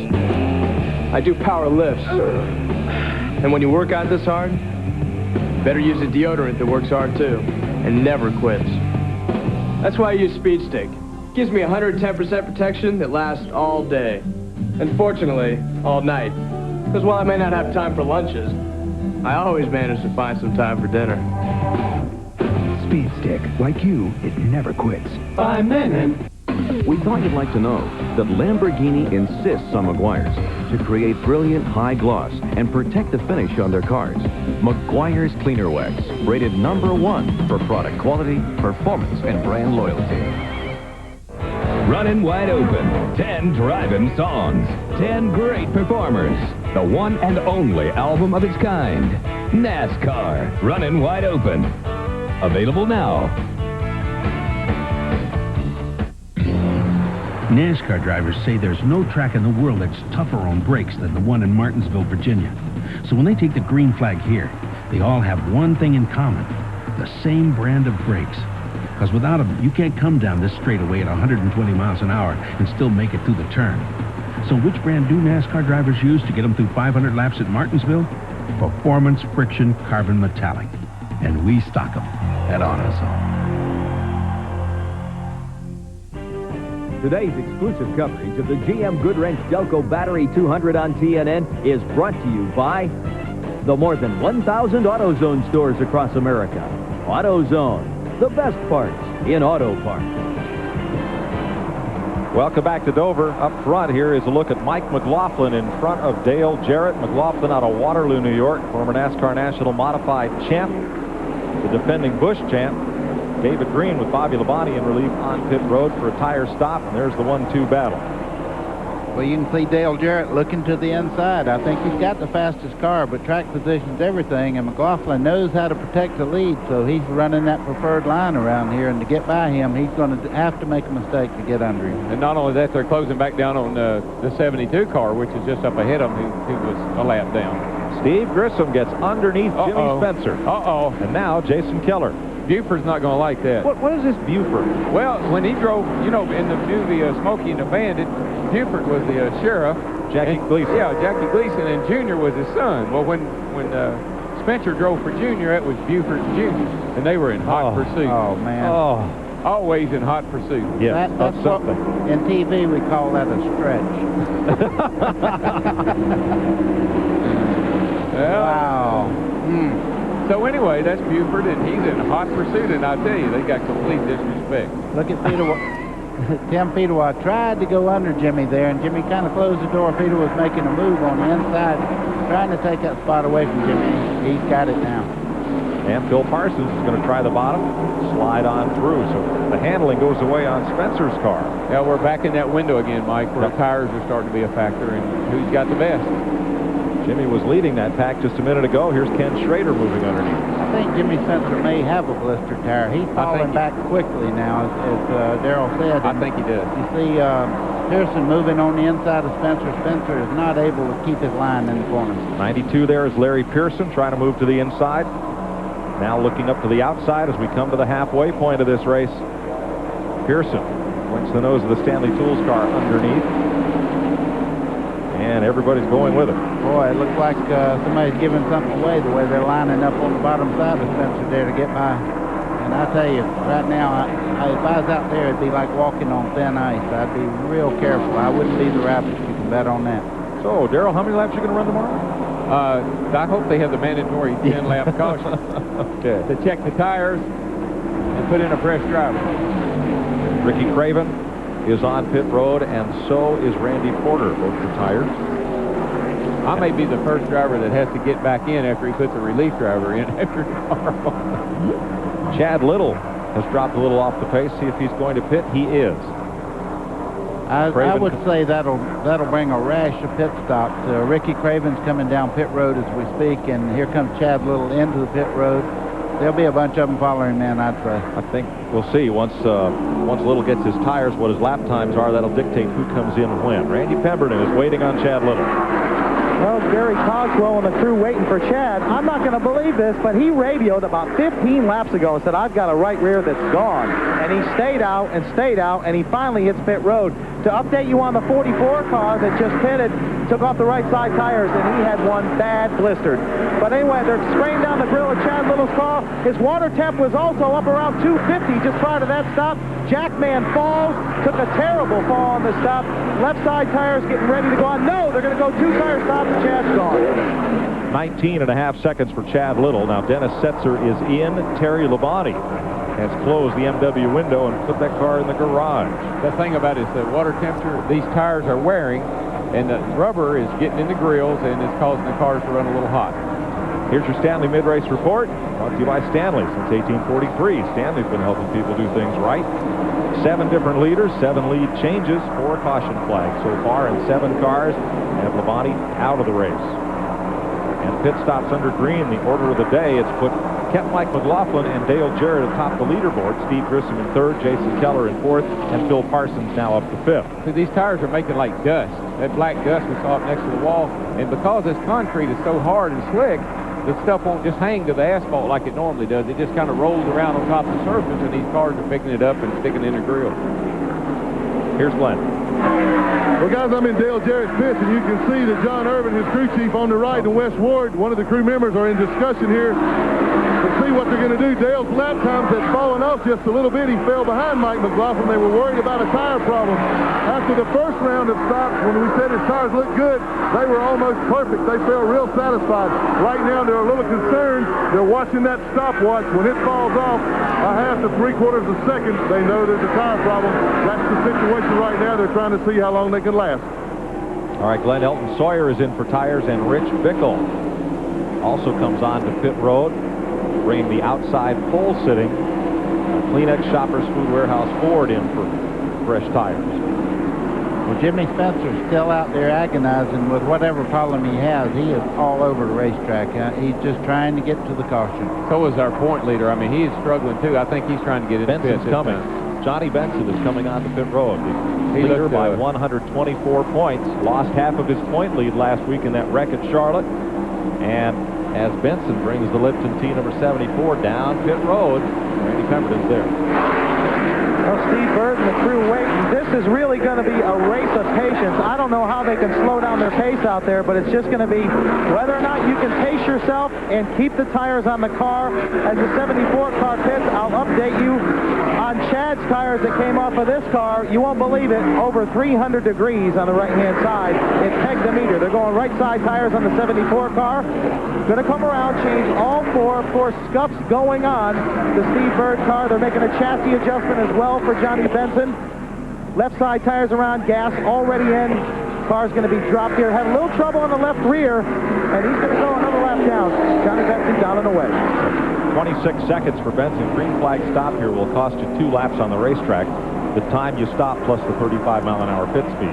To give you, I'm sorry, buddy, to give you an indication about tire temperature, the tires are good to about 260 degrees, and from there on they're in trouble. So 300 is big trouble. Well, Darrell, the big problem here is the left side is wearing just as bad as the right side, or maybe more. So when you see a guy come in and just take on right sides, he didn't really solve his problem. That's a Band-Aid. He's hoping to get a caution, what he's hoping for.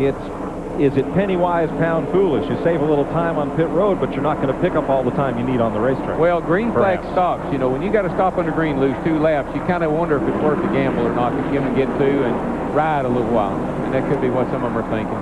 Mike McLaughlin is the race leader. He has not stopped. We're at 111 laps. French's mustard black flag car from Team 34. C.C. Welliver and Gittler, the car owners. Clyde McLeod, the crew chief.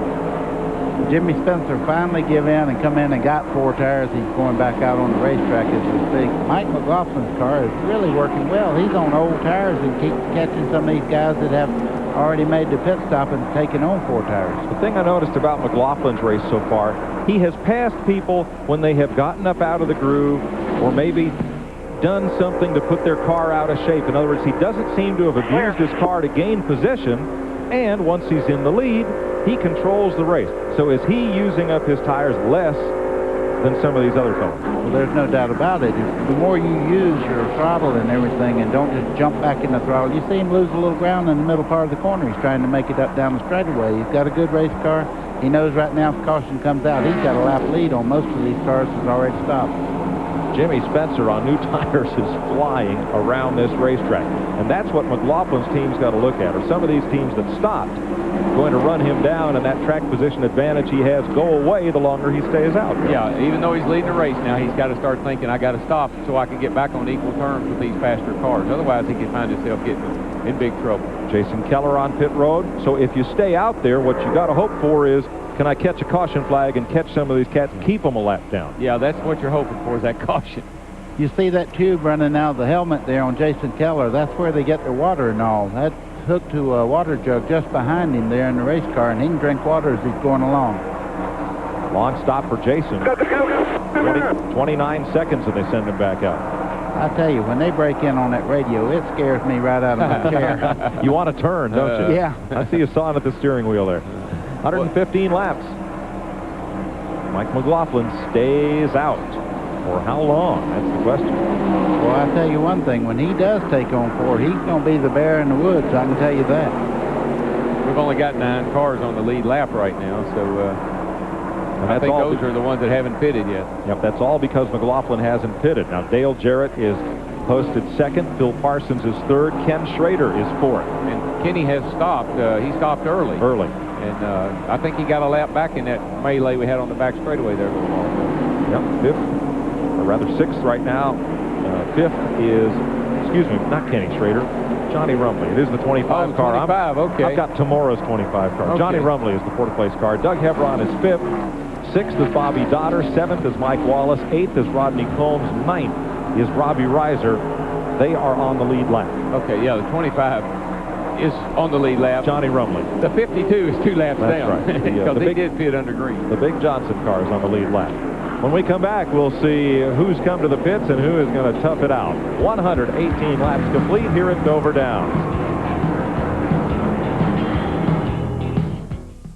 Race fans, enter the Pocono MVNA NASCAR MasterCard Fantasy Sweepstakes and win trips for two to the July 16th Miller Genuine Draft 500, plus the GMC Pace Truck. The August 5th Brickyard 400 at Indianapolis. And the 1996 Daytona 500. Plus $5,000 in cash. Apply for a NASCAR MasterCard by calling 1-800-937-POCONO and automatically enter the sweepstakes. Or to enter the sweepstakes, just send your name, address, and phone number to the address on the screen. For a complete set of rules and a free Pocono Raceway brochure, call 1-800-RACEWAY. This summer, Napa's keeping America running at about 200 miles per hour with the Road to the Championship sale. You could win an incredible trip to the Napa 500 in November, as well as Napa racing jackets and more. Also, pick up Autolite resistor spark plugs, just 44 cents, and Colorline spray paint for only $139. But hurry, these days everything's going fast at Napa.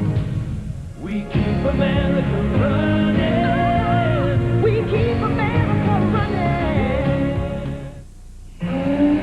Hey, Mike, hand me my channel lock pliers. Tommy, give me that plier over there with the blue handles. What kind of pliers is that? These are channel lock tone and groove pliers. My dad uses them on his race car, too. For the tough jobs and the small jobs, reach for Channel Lock, the handiest plier of them all. Hey, guys, anybody seen the channel lock pliers? Channel Lock. Be sure you're getting genuine Channel Lock pliers. Look for this trademark. Everyone knows water and wax don't mix. Everyone's wrong. Introducing Wax Packs, the revolutionary car wax that disperses in soap and water to wax your car while you wash it. I'm waxy. New Wax Packs. It waxes while you wash. Okay, I've changed my game. The ball, the team, changed my underwear. Hanes briefs, Hanes boxer briefs, Hanes flannel, Hanes cool comfort. Change is good if it's always Hanes. Just wait till we get our hands on you. I like change. These area views at Dover Downs brought to you by Steel, makers of the #1 selling brand of chainsaws in the world. Powerful, easy to use, and durable, qualities you can depend on in Steel territory. Okay. Mike McLaughlin is still out there. Bear with me, will you? Okay. This is going to hurt. This is a lengthy explanation. The longer he runs on those tires without them tearing up, the better off he'll be because he's getting rubber off the tire. They got extra rubber on the tires here because they thought they were going to have a wear problem. Once the rubber gets down to a thinner layer, then the heat goes away. And the wear is good, so he gets the tires wore down and he doesn't tear them up, then he can go a long way because the heat goes away because he got the rubber worn off. So the thinner surface of rubber on the tire means that it will dissipate heat. It'll dissipate heat and run true. Here's Glenn. Well, guys, I'm in Dale Jarrett's pit. He finally did come in. He had started regaining that lost ground that he had lost to Mike McLaughlin. He pulled right up to him, but they decided not to risk it anymore. They didn't want to take the chance of blowing the tire, but he does not have a blister problem. One of the few cars down here that I have seen come into pits lately. And yes, the right front does have a blister on it. Right rear is okay, but the right front is blistered, so they got a little bit of a problem too. However, it's not as bad as a lot of them I have seen come off these other cars. And there's Dale's dad, Hall of Famer Ned Jarrett, spotting for his younger son.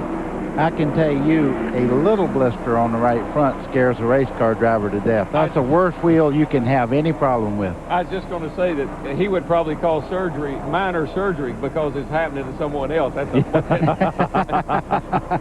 what that little blister's like. Phil Parsons was in the top 5. Now he makes his pit stop.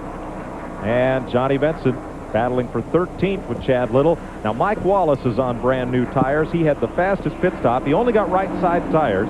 Took him 14.9 seconds. He's 2 laps down, but with new right side rubber on car number 90. Yeah, it'll make you look like Superman until they get worn in, but unfortunately they last about 10 laps before you fall back in the clutches to everybody else in the field. What are they thinking in Mike McLaughlin's pit? That's the question. You know, Clyde McLeod's he's a bit of a gambler. Yeah. You know, let's let the race come to us. Well, if he can catch a caution, right now there are only 4 cars on the lead lap. Yeah. You see McLaughlin right now, he is not punishing this race car. He's running a very, very controlled race, and that comes from years of running modifieds up in the Northeast. I mean, you have to take the consideration. He's run on slick tires with a huge motor on those modified, and he's learned to really pacify that car out of the corner. And Clyde McLeod, who is in that pit today, was McLaughlin's crew chief when he won the national championship. Let's go to their pit. Just getting ready to interview him, and there he goes. They're holding up 4 fingers. Mike McLaughlin is getting ready. It's amazing that he's gone as far as he is. I can't wait to see these tires when he gets them off the car. 60 laps he has gone on this set of tires. No one else has been able to do that. They're waiting for him to come down pit road right now, Mike. All right, the only cars on the lead lap right now with him are Johnny Rumley, Doug Hevron, and Rodney Combs. So the watch will be on Mike McLaughlin as Clyde McLeod and crew go to work. Is he coming? No, he missed the pit. He was going to come, there was a car in his way. Okay. There was a slow car down on the apron there, and he knew that, you know, they were going to get there at the same time, so he decided on 1 more lap before he comes in. Now, if he stays out, he could lap Rodney Combs. That would be just 3 cars on the lead lap. He has a 15-second lead. This is number 34. Mike McLaughlin out of Waterloo, New York, looking for his first Busch win. The last man to drive this car, Todd Bodine, got his first Busch win at this racetrack. Boy, I'd be thinking 34 if I wanted to run up here. I guarantee you, because that car is really handling well, and that's why he went so far on the tires. Okay, he's on pit road. Where's the 25? Has he gone by yet? Not yet. 15-second lead. Here's Rumley. Rumley takes the lead right now. There he goes. Here's Randy. Okay, Clyde McLeod carries the right front tire out for Mike McLaughlin. I'll tell you, a great run under these adverse circumstances. Just checking the left sides as we wait for him to come around. Very difficult to say. The big jack man comes around, puts Mike's car up in the air. Clyde goes ahead and sticks the left front on. As I look, wow, a huge patch out of the left front, but not too bad overall. These tires are not bad as Mike McLaughlin is down and away. Glenn? Well, Randy, let's take a look at the tires that came off of Dale Jarrett's Mack Tools Ford number 32. These are the left side tires. Now, I said there was a blister problem on the right front. These 3 chunks are the only 3 that are out of this tire. There's some small blisters. Everybody else that I have seen take tires off the right front had a blister problem, had these chunks all the way around the tire. That's the only bad spot on this tire, so Jarrett's chassis may be in a little bit better shape than anybody else's. However, any blister, like Darrell says, is a bad blister. Johnny Rumley has also pitted, and that puts Doug Hevron in the lead. Rumley's taken on tires. Rodney Combs nearly a lap down at that point, so Doug Hevron, second at Nazareth, picks up the lead here for the second time today. Quickest of these pit stops was Mike Wallace at 14.9 seconds, taking on just 2 tires. Well, we'll take a couple of laps to see how this sorts out and wait for Hevron and Rodney Combs to pit after this. The newest way you can cure athlete's foot is the way doctors cure it. With the same ingredient they've prescribed millions of times. It's new prescription strength Desonex. Nothing cures athlete's foot better. New prescription strength Desonex, the doctor's cure. Most trackers can follow the trail only as long as the weather holds out. Unless it's a tracker spurred on with genuine AC spark plugs. AC plugs fire faster than lightning for performance so smooth, even the thunder claps. And that'll keep your engine on the trail to a longer life. Call 1-800-AC-DELCO. It's like buying time. So better track down some AC spark plugs. At Stanley, we test the quality of our sliding mirror doors by opening and closing them over 100,000 times. This doesn't make for great entertainment, but it does make a great closet door. The Accent Mirror Door from Stanley. Today's exclusive coverage of the GM Goodwrench Delco Battery 200 on TNN is brought to you by Stanley. Since 1843, Stanley has been helping people do things right. Well, they're going to put slot machines here at Dover Downs as part of the new state renovations on the gambling rules. Horse tracks will have slot machines, and Doug Hevron just pulled $3 signs as Junior Frank's Busch Series debut is spoiled by a trip into the turn 2 wall, and the caution flag comes out before Hevron makes his pit stop. We will check an update from scoring, but Doug Hevron may be on a lap by himself. Well, that's the problem with stopping under the green and worrying about tires and who stopped and who hadn't stopped. One guy stays out. One guy can just put everybody else in the box. Now, Hevron has the leisure of making his stop on pit road under caution while the pace car is going 45 miles an hour instead of 140. Yep. Boy, he's like the hot point man, loneliest man in town. Look down pit road. He's by himself on the lead lap. The cars you see coming in are laps down that really don't matter.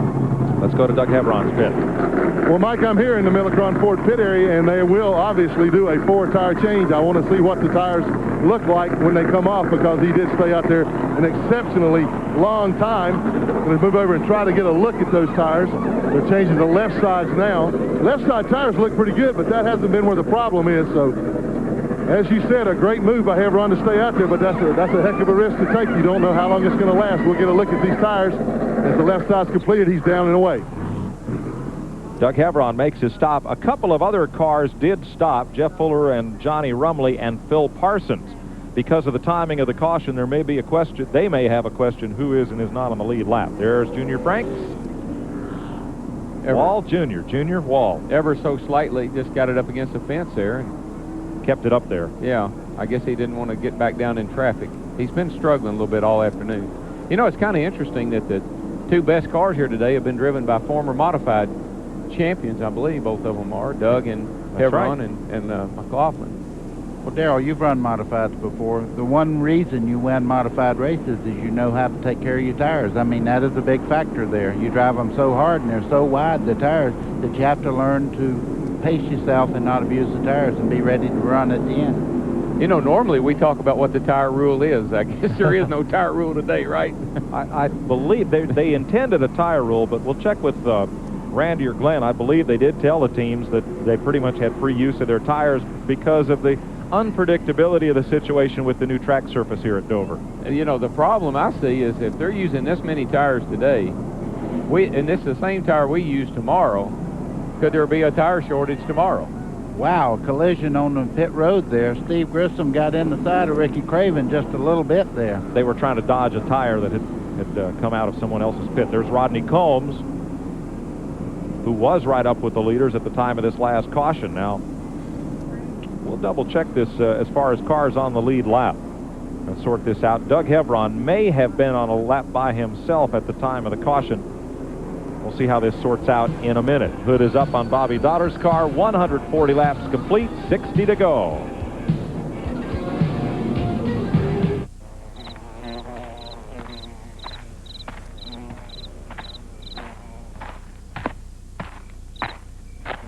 If you settle for a remanufactured engine without a brand name, be sure you've got a pair of name brand shoes. AC Delco engines, the national brand name with the nationwide warranty. Call for a location near you. Of course, if you come in on foot, we'll understand. Everyone knows water and wax don't mix. Everyone's wrong. Introducing Wax Packs, the revolutionary car wax that disperses in soap and water to wax your car while you wash it. I'm waxy. New Wax Packs, waxes while you wash. I don't need some fancy cologne to tell me I'm a man. I use Skin Bracer. It smells great, but it also cools and tones my skin. Confidence is very sexy. Don't you think? Original and cooling blue. By Menon. Welcome to the Bass Whackers Spring Collection. Stinky will be the talk of the lake in his colorful Bass Whackers t-shirt with the official print on the front and Stink Bake's lyrical poem on the back. To complete your wardrobe, send $14.95 with the address on your screen. It's a she thing to do. What secrets to life in the future lie behind these doors? We'll tell you. A lot of the household containers you use every day can still have value to you even after they're empty. So don't just toss them in the trash. Recycle them, and they'll keep serving you in many new and different ways. It's the right thing to do for everyone. every day. For more information, contact your local recycling coordinator. It's in your hands. Recycle it. Keep Florida beautiful.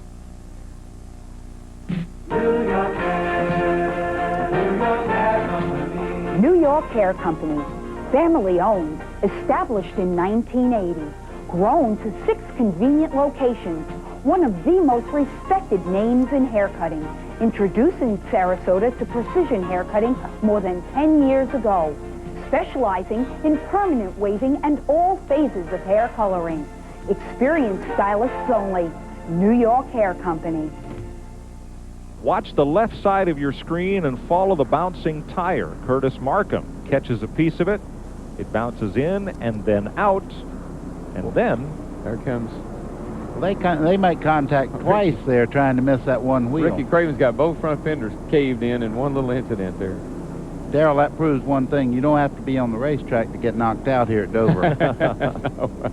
Here's today's Peerless Faucet Innovation in Motion, brought to you by Peerless. Get more out of your faucet than just water. Larry?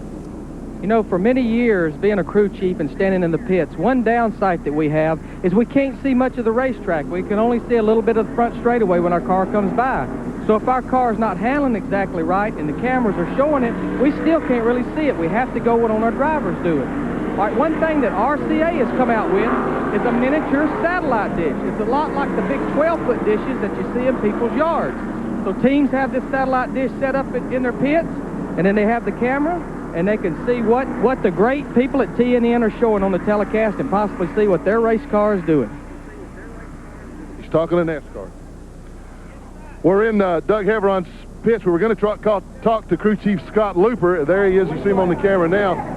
Getting incredible tire wear. Scott, how many laps were on that set of tires? 110 laps on the Cincinnati Millicron Ford. I tell you, Doug's doing a heck of a job today driving it, and man, I tell you, we just can't say enough about it. It's really running good, and tire wear on our cars is super. What have you done different, or what is he doing different on the racetrack to give him such good wear? Well, he changed his line a little bit. In that first 37 laps, we just stayed out, and it was a little tight, and we made some adjustments on the track bar there, and it's just run perfect since. He said the car is real great. Well, obviously, you can go the rest of the way now. Yes, sir. We can go the rest of the way on 4 tires. We got 4 tires and gas. We're good to go. I'd say they are with that kind of tire wear. Thanks, Glenn. Let's set the field for you. The first car behind the pace car is Jim Bown, and he is 3 laps down. Then a group of the cars that were involved in the battle for the lead, and then leader Doug Heveron. So he is not at the moment on a lap by himself. There are several cars on the tail end of the lead lap just in front of him but behind the pace car. Yeah. Boy, I tell you one thing. If I was running tomorrow, I'd be down at Millicron's group when they stop the race today and get right in there and find out how they're getting this kind of wear. 110 laps. Wow. 56 to go here at Dover in the 200. We'll be right back and give you the running order. We're live on TNN with Busch Grand National Racing. Hey, it's a great day for popcorn fish or chicken. It's big fish. Delicious bite-sized pieces of crispy, all-white fish or chicken for you. Can you pop them? Pop them, slam them, dunk them. How about a hook?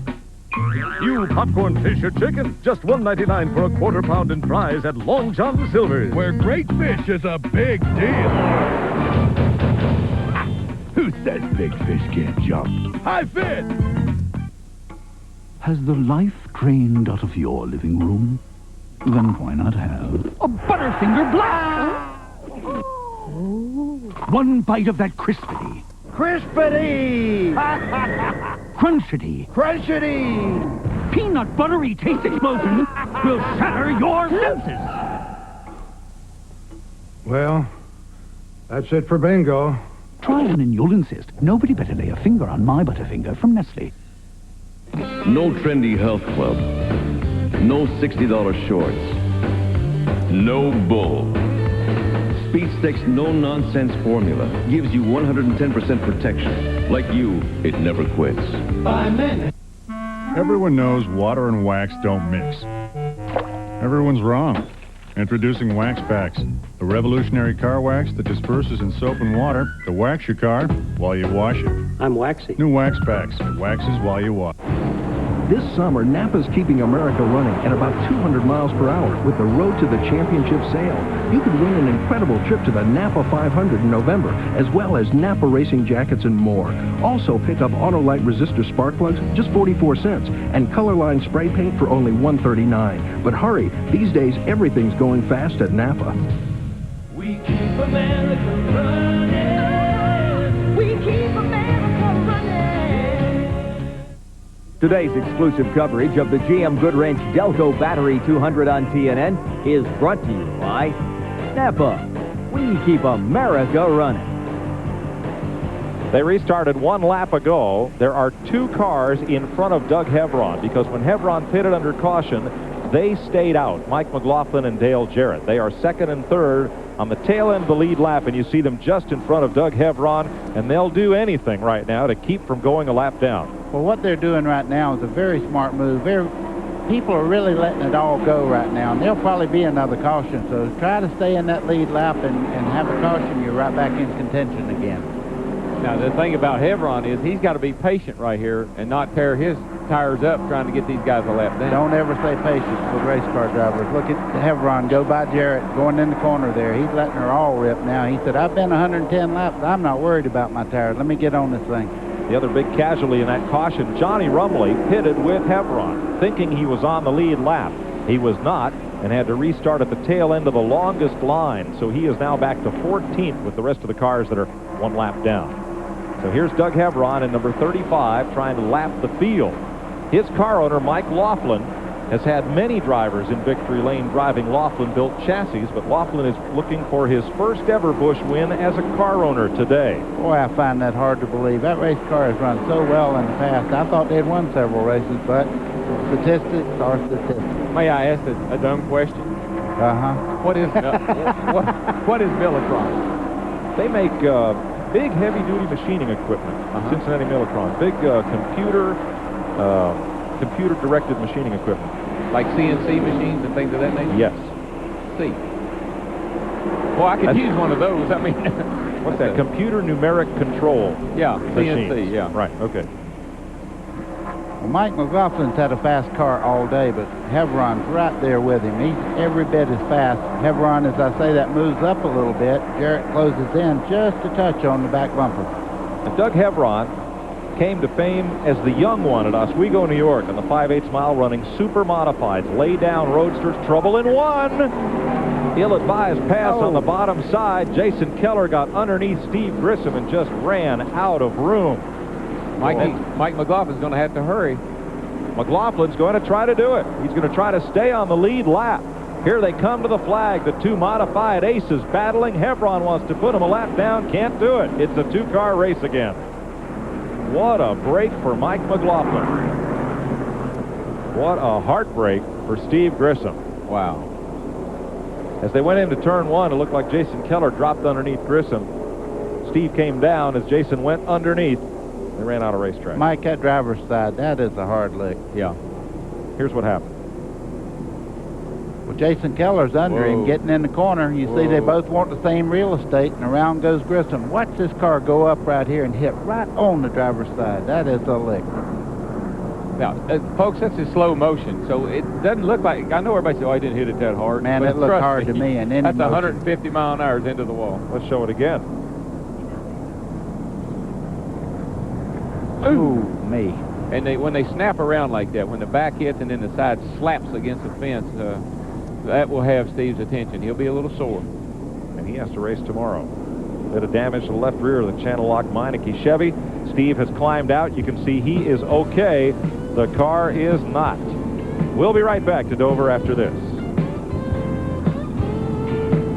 Race fans, enter the Pocono MBNA NASCAR MasterCard Fantasy Sweepstakes and win trips for 2 to the July 16th Miller Genuine Draft 500, plus the GMC Pace Truck. The August 5th Brickyard 400 at Indianapolis. And the 1996 Daytona 500. Plus $5,000 in cash. Apply for a NASCAR MasterCard by calling 1-800-937-POCONO and automatically enter the sweepstakes. Or to enter the sweepstakes, just send your name, address, and phone number to the address on the screen. For a complete set of rules and a free Pocono Raceway brochure, call 1-800-RACEWAY. Dear Midas, back in the 70s, I purchased the Midas muffler for my '51 Ford wagon, given to me by my father. When the muffler finally wore out, your mechanic, Miguel Serna, said, Well, the warranty's still good. To my amazement, I was given a brand new muffler at no cost. I plan on keeping my family heirloom for many years. See you folks next time. Sincerely, James Van Dolson. Everyone knows water and wax don't mix. Everyone's wrong. Introducing Wax Packs, the revolutionary car wax that disperses in soap and water to wax your car while you wash it. I'm waxy. New Wax Packs, waxes while you wash. Chances are it will outlast your car and your furnace and your roof. There's no telling what your Moen faucet might outlast. Moen. Buy it for looks. Buy it for life. Hold tight. It's a brand new track. Time to lay down the law. A brand new race. Time to lay down some rubber. It's time to break it in. Here, it's no holds barred. It's NHRA's newborn baby. Live from Richmond, it's the inaugural Virginia Nationals. Sunday, 5 Eastern, 4 Central. The NHRA on TNN Motorsports. It doesn't get any closer. We're going flag to flag at the Monster Mile. Last year, the monster got hungry and spent the day feasting on numerous Winston Cup cars, no matter how intimidating they might be. In the end, Rusty Wallace and Ernie Irvin battled it out, with Wallace eventually taking the win. From Dover, Delaware's Monster Mile. It's the NASCAR Winston Cup Miller Genuine Draft 500 Sunday on TNN Motorsports. Take a ride on the fast track, TNN Motorsports.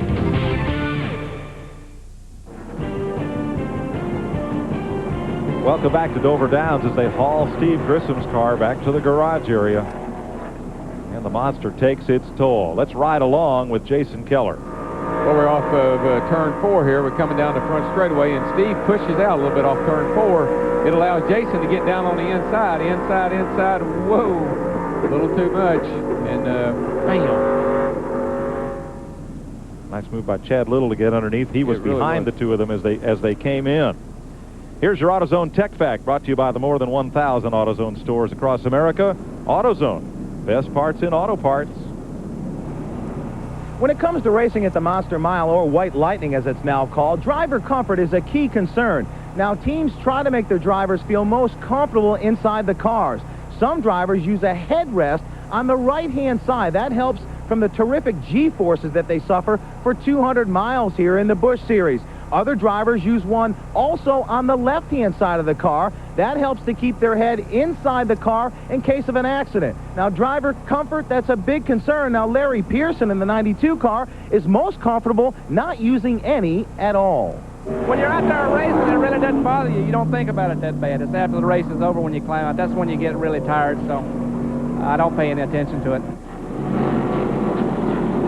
Well, everybody likes it a little different. They got to only run 200 miles. 500 tomorrow. Let him try 500. Let's check with Larry. Okay, I'm here in the Larry Pearson pits. We've talked all day long about curing tires. I'd say they're doing about as much as they can here. They've got them wrapped in wet cloths. The crew member keeps saturating them with water. These tires have 36 laps on them. Ryan Pemberton, the crew chief for Larry Pearson, said wear looks good. So I'd say if they get these back on, the least thing they'd have to worry about is possibly the tires blistering. I think Larry have a garden hose out tomorrow. Yeah. I'd say Larry's watching those tires very carefully. He wants those tires if they don't put them on a car before the end of the race. I believe if it's me, I'd put a little dirt in there and a few little tulips and just use them for planters. That's why you're getting out at the first caution tomorrow. Let's get set for the restart. 158 laps this time by. 42 laps to go, and now two cars on the lead lap. Doug Hevron and Mike McLaughlin, who got his lap back on this caution. One lap down, Ricky Craven, Mike Wallace, Larry Pearson, Johnny Benson, Rodney Combs. And folks, this race is a long, long way from over. So just because there's two cars on the lead lap, don't go get you another Pepsi, because we got a long way to go. Well, as you say that, Ricky Craven goes by and gets back in the lead lap. Oh, yeah. Or tries to. If you come off the corner, boy, Hevron's car is really strong up out of the corner. You see him pull back up on Ricky Craven. If he passes him on the outside, I'm going to know something. Not going to happen. Look at Chad Little. He give him a little nudge there. Woo! And here comes McLaughlin. He's trying to get down under Chad Little, and that cost him. Darrell, that was a wreck. Nobody just went right. Well, everybody knows the situation they're in. They got to get by that 35 car, and they're going to put a lot of heat on that boy. Do it. And Tim Fedewa was up in the Harry Gant crew, 4 lanes from the bottom, managed to haul it back down. Here comes Ricky Craven. He is really right on the bottom of the racetrack. Cannot make it on Hebron this time, but he's going to try for that lower line every chance he gets. 40 laps to go, and the way these fellas are running, they're almost betting there's going to be another caution and just hope it's not them. Well, right now you're willing to use everything you got to get back in that lead lap. I mean, this is the race right here. It might as well be 2 to go. Side by side, Mike Wallace up the outside of Chad Little. 3 cars there trying to get back on the lead lap. I like Mike Wallace on the outside. Now, that's using your head. You got to find a way around these guys. Can't follow them for 40 laps. I like Mike McLaughlin behind them all. Let them all slug it out and watch to see what happens. What do you think now, Darrell? He went back in 4th place. I like watching the race from up here and talking about it. Ricky Craven's doing everything he can, but he can't close on Hebron right now. Chad Little sitting there in the 23 car. Ricky's trying to put the slingshot move on him. He's going up the track and then using the banking, and he's trying to carry some speed off the corner to get under Hebron, what he's trying to do. Nobody's getting away, that's for sure. Well, you wonder why Hebron's fighting these cars that are a lap down so hard. He knows these race cars are just as fast as him, so if he can keep them behind him, hey, he don't have to race them at the end. But what he has to be careful of is not to cause himself a tire problem. You can only run the thing so hard. He's got to remember how hard that was and not use up his tires. Said at one point in the race, Mike Wallace had a plug wire off, but they did reattach it. The car's running fine now. Doug Hebron, number 35, leads this race for Mike Laughlin. As I said, he came out of Oswego, New York Speedway in those blazing fast super modifieds. Tried Indianapolis in the early 1980s, but crashed in practice. Turned his hand to NASCAR racing. Tried Winston Cup in 1984. And after a flip at Daytona in the Firecracker 400, in which Richard Petty and Cale Yarborough raced back to a famous caution flag, Hebron's team was out of funds, and he drifted back out of Winston Cup and NASCAR racing for a while. Now he's come back and is doing quite a job here in Mike Laughlin's car. You know, Dale Jarrett stopped under that last caution and took on tires. He's way back in the field, but he's starting to work his way back up toward the front with fresh tires, so that could be he could be a factor later on. He is 11th right now, 1 lap down. There's Fedewa underneath Rodney Combs. Tim Fedewa, 55, Northeastern Plumbing Supply car. He makes the move, and here comes Jarrett with him. You could see Rodney Combs with his left hand tell him to go on the bottom side. Apparently his car is not working well, and he give him the pass-by on the inside. He knows that's a better groove, and his car is not working. That'll come back to him someday when he's running well. Up front, Ricky Craven continues to try to get back on the lead lap. Chad looks like might be off the pace there. Seems to hold speed. We'll be right back. It's Racing Roundup. Welcome Phil Parsons, driver of the number 99 Luxair Chevrolet. Phil, ready for the big race. Don't think I'm going. What? You know how hot it gets in that car. Oh, sure, Phil, but you're, comfortable right here at home with high-performance Luxair Central Air. But what about your fans? Fans? You don't need fans in a house with Luxair Central Air. Thank you, Phil Parsons. Folks, look in the yellow pages for your Luxair dealer or call 1-800-LUXAIR. Today, millions of Americans are running faster with the same size engines and farther on the same amount of fuel. Millions have discovered the patented advantages of the split-fire spark plug, a difference that delivers on every stroke of every piston. 5 extra horsepower by merely installing these plugs, a 4.8% gain in mileage. If you're not running the split fire, you're probably behind someone who is. Split fire, more power and more mileage for your money back. Today's exclusive coverage of the GM Goodwrench Delco Battery 200 on TNN is brought to you by Split Fire, the patented performance spark plug. It only costs more till you use it. 30 laps complete this time by for Doug Hebron and Mike McLaughlin. 1 lap down, Ricky Craven, Mike Wallace, Larry Pearson, Jimmy Spencer. The point leader, that is Johnny Benson Jr. in 7th, Hermie Sadler in 8th, Jason Keller in 9th, Dale Jarrett in 10th, Phil Parsons 11th, Johnny Rumley 12th, Rodney Combs 13th. They are all 1 lap down. Just as we went to break, Darrell thought something was wrong with Chad Little. Not the case, though. No, what he did is he realized that Mike is on the lead lap, racing for the win, and he pulled down and let Mike McLaughlin go by on the outside. It kind of took me by surprise when he did that, but that's really good sportsmanship and using your head right there. Yeah, and that's the guy running for the second in points right now, so he's doing everything he can to protect. You know, this means a lot to these guys for a national champion. You look at Mike Wallace here. He's making a move on Del Cavron as we speak down the front straightaway, and he is by far the fastest car, and Ricky Craven comes right along with him. So now there's 3 cars in the lead lap. Yeah, but at 4. But you got to remember something. Hevron's sitting there. He's in good shape. He's leading the race. He doesn't have to stop again. I think it's really, really smart to let those guys go and don't race them. Yeah.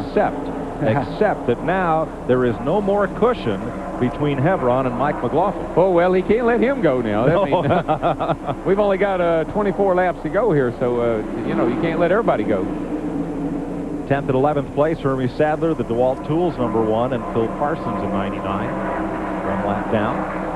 I think you'll find Hevron will probably just draft right along behind those front 2 cars there and keep old Mikey McLaughlin in his mirror. Whoa. Phil Parsons gives the wake-up call to Hermie Sadler there. Here comes Fedowa. Whoa, that is... Man. Oh, he saved it. Oh, what an incredible job. Sign him up, Darrell. Hermie. My man, Hermie. Everybody's shaking their head on that one. I don't know if Phil was in a hurry. Johnny Benson getting passed by Dale Jarrett. Boy, that could have been disastrous. I mean, there were 4 cars in a wad right there. They were getting ready to go for a real ride. This is amazing. Phil Parsons gets into the back of Hermie Sadler right there. Again, beep. This is where he really gets him sideways. I mean, they're coming, here. folks are coming off the corner here at 150 miles an hour. Okay, he starts to turn under, hits him again, and really turns him here. These guys behind him are going, oh, no. You just don't do that. That was amazing. Incredible job. We do have a report now, because it's easy to fix blame just from looking at that. We do have a report that Sadler's car has been sputtering up off the corner. Well, I bet Hermie himself is sputtering right now. Maybe that's what the report was. I know one thing. Tracy Leslie did a great job of getting under both of them. He had the tires smoking and still turning. I don't know how he done that, but it did turn left with the tires smoking. Everybody did an incredible job. That's some great driving. 23 laps. Now there's that group. Doug Hevron is 3rd in line on the right side of your screen. He has let Mike Wallace and Ricky Craven go by, and Mike McLaughlin right now is not closing down on the race leader. You know, Mike, it looks like Mike Wallace made a real heavy run there, but right now they're moving back in on him. He might have used his tires up just a little bit, trying to get back in the lead lap. 5th place, Jimmy Spencer, number 20, another modified champion, and 32, Dale Jarrett. There have been 22 Busch Series races at Dover Downs, and I thought surprisingly 10 of them have produced first-time winners. I can't believe that, because this is such a tough racetrack, and you'd think that experience would pay off here more than anywhere else. So I find that hard to believe. And today, the 2 cars on the lead lap, the 2 drivers, have never won a Busch race, either one. I think experience would play the other role today. I'd look down and see one of those left front tires coming off with a hole as big as my head in it. I wouldn't like that. Good point, buddy. That would be a planter. Yeah. Yep. 5th place. You see Dale Jarrett taking an entirely different line through there, trying to get under Spencer as we speak. He's trying to get to the inside. Spencer sees him there. That'll be an easy pass. Tracy Leslie on pit road with 19 laps to go. He is 3 laps down. We'll be right back to Dover Downs. In Normal, Illinois, Gene Goebel is popular with folks who need their car fixed. He does good work, and he doesn't charge an arm and a leg. Because when he needs auto parts, Gene buys a lot of them at AutoZone. You see, the prices are low every day at AutoZone. So a lot of good mechanics like Gene just pass the savings on to their customers. Plus, they can still get the best quality parts.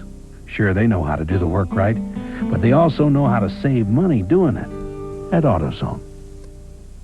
Watch what happens to these scratches and swirl marks.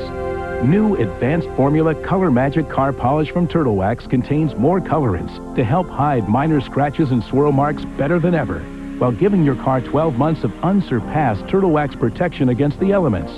Even on old, neglected finishes, Advanced Formula Color Magic works like magic, bringing back the color and shine. Hide scratches and swirl marks better than ever with new Advanced Formula Turtle Wax Color Magic.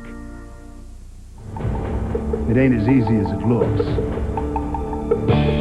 Bud Light presents the Professional Bull Riders Final Round, Top Guns Championship, on Championship Rodeo Sunday on TNN. Opryland Hotel is a very exciting place to work. Not just beautiful, but exciting. You have something different to do every day. They're paying me to learn my job, my profession, what I hope to do in the future. I have more benefits here than I've ever had at any place that I've ever worked. I feel very much appreciated and needed. Your managers, you know, if you have a problem, you can go to them and talk to them, and they listen to you. They respect me here at Opryland Hotel, and I like that. I love dealing with the people. It makes my day. I mean, being one-on-one with them, it gives me a sense of I'm helping somebody. Opryland Hotel is now hiring hourly employees and offering excellent benefits, including childcare, shopping discounts, and family season passes to Opryland Theme Park. Call 1-800-899-OPRY. If any of my friends asked, you know, what I thought about Opryland, or if they would like to work here, I would say definitely work here, definitely. When we left you, Doug Hevron was leading. Now he is in the garage with less than 20 laps to go. Big puff of smoke as he went down into turn number 3. Mike McLaughlin almost ran over top of him, but McLaughlin drove by into the lead, and Hevron heartbreakingly has had to coast into the garage. Here's Glenn. Doug, you had him covered, man. That's the best I've ever seen you run. Looked like you were well on your way to your first win. What happened? Cincinnati Mill got far. We were just going, you know. Goodyear tires held up good for us. There with however many laps to go, the motor just blew up. We were just kind of riding along and, you know, keeping Mike in sight, try to keep a good, safe distance. But these boys, they worked their hearts out. It's the same car we wrecked at Charlotte, and we'll get them next week. Well, your crew chief said you had changed your line that helped save the tires. Yeah, I went out. The car was starting to push real bad, so I just kind of drove in easy and let the car slide up a little, come down. And everybody would go by me, and then 10 laps later, I'd get back by them. Well, good luck next time. Sorry you had a tough break. He's smiling because they ran so well. He led 57 laps today, but now Mike McLaughlin leads this race with Mike Wallace and Ricky Craven on the lead lap. 1 lap back. Dale Jarrett is 4th. Jason Keller now 5th. Jimmy Spencer 6th. Bill Parsons 7th. Johnny Rumley 8th. 9th is Hermie Sadler. 10th, Larry Pearson. 11th, Rodney Combs. And 12th, the man you just saw there, Chad Little. 1 lap down. Elton Sawyer is 2 laps back in 13th. Just ahead of Rich Bickle, the outside pole sitter, and point leader Johnny Benson in 15th. 10 laps to go. And the monster has bid another one. Oh, you know how hard it is. I hate that so bad for Hevron. We were just talking about what a great job he's doing. He kind of backed up his time and everything. He was just biding his time, trying to make sure he didn't make a mistake to take the race from him. Sometimes things just don't work out for him. A guy can do the best. You know, he's doing an outstanding job as a driver. And you know how disheartening and how bad you feel when you're standing there and saying, oh, we'll get them next week. Yeah, but, you know, that smile looks like the one you had on your face when you climbed out of your car after the Winston Selects. Man, I'm up here, I'm running for the win, I'm pretty happy, and it's going to hurt tomorrow. Yeah. Well, you just seen a picture of Mike Wallace there, the number 90 car going in the corner here, running 2nd place right now. Mike has run super well. He was leading the race in Charlotte last week, trying real hard and got around backward and knocked the wall halfway down. You don't knock him down, but he hits really hard. He's running well today. Now here's Mike McLaughlin, the leader in the French's Mustard 34, and just ahead of him is the 3rd place car of Ricky Craven. On the tail end of the lead lap, Mike Wallace just out ahead of them. Yeah, with 7 laps to go here, you know, we've seen that 34 car get good tire wear, and he led the race early on. He's had a great day, and I'm happy for them.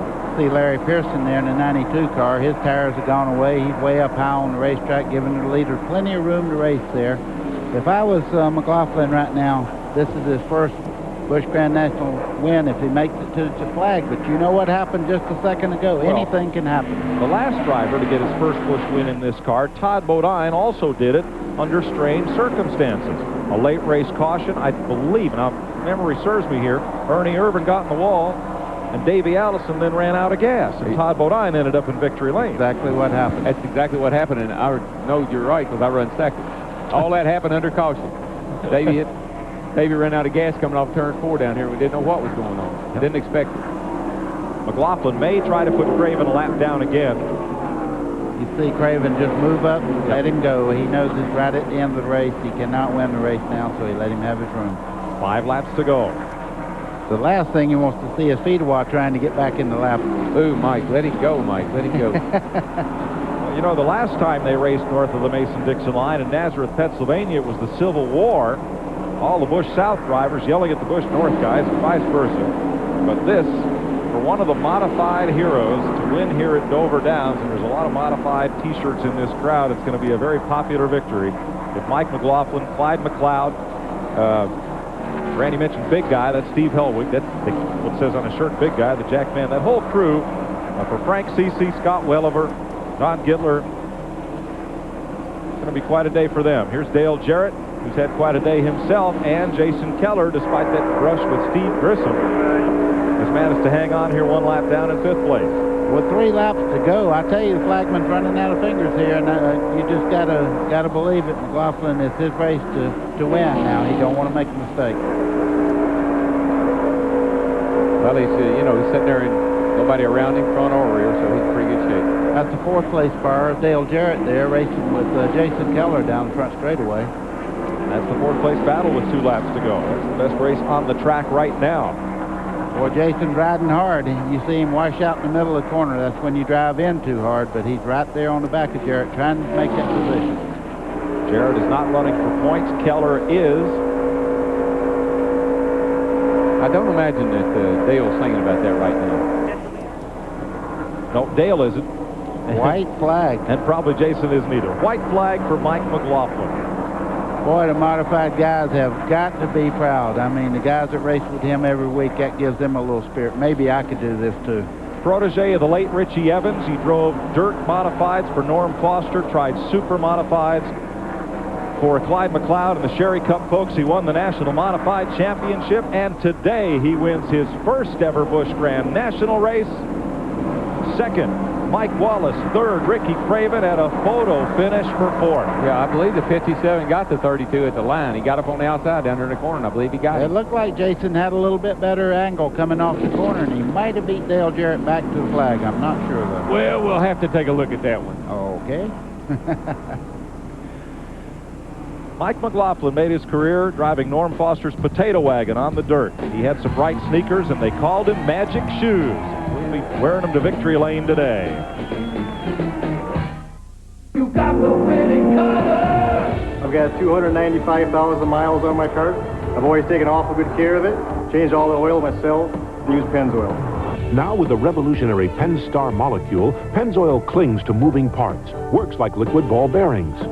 The engine runs good. It's never been opened up. I've had to change out the upholstery, and I'll probably have to change it out again before I ever have to do any work on the motor. Engine problems? Before you try a tune-up, try gum out first. The solution could be less than $5. Splitfire won a United States patent. It's clearly different, but is it really better? Some of the toughest judges in the nation conducted trials and published their verdicts. 5 extra horsepower by merely installing these plugs. A 4.8% gain in mileage.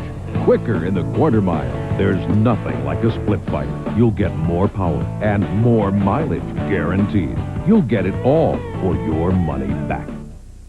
Peerless Faucet didn't come up with the idea for a spout long and high enough to reach over and into large objects.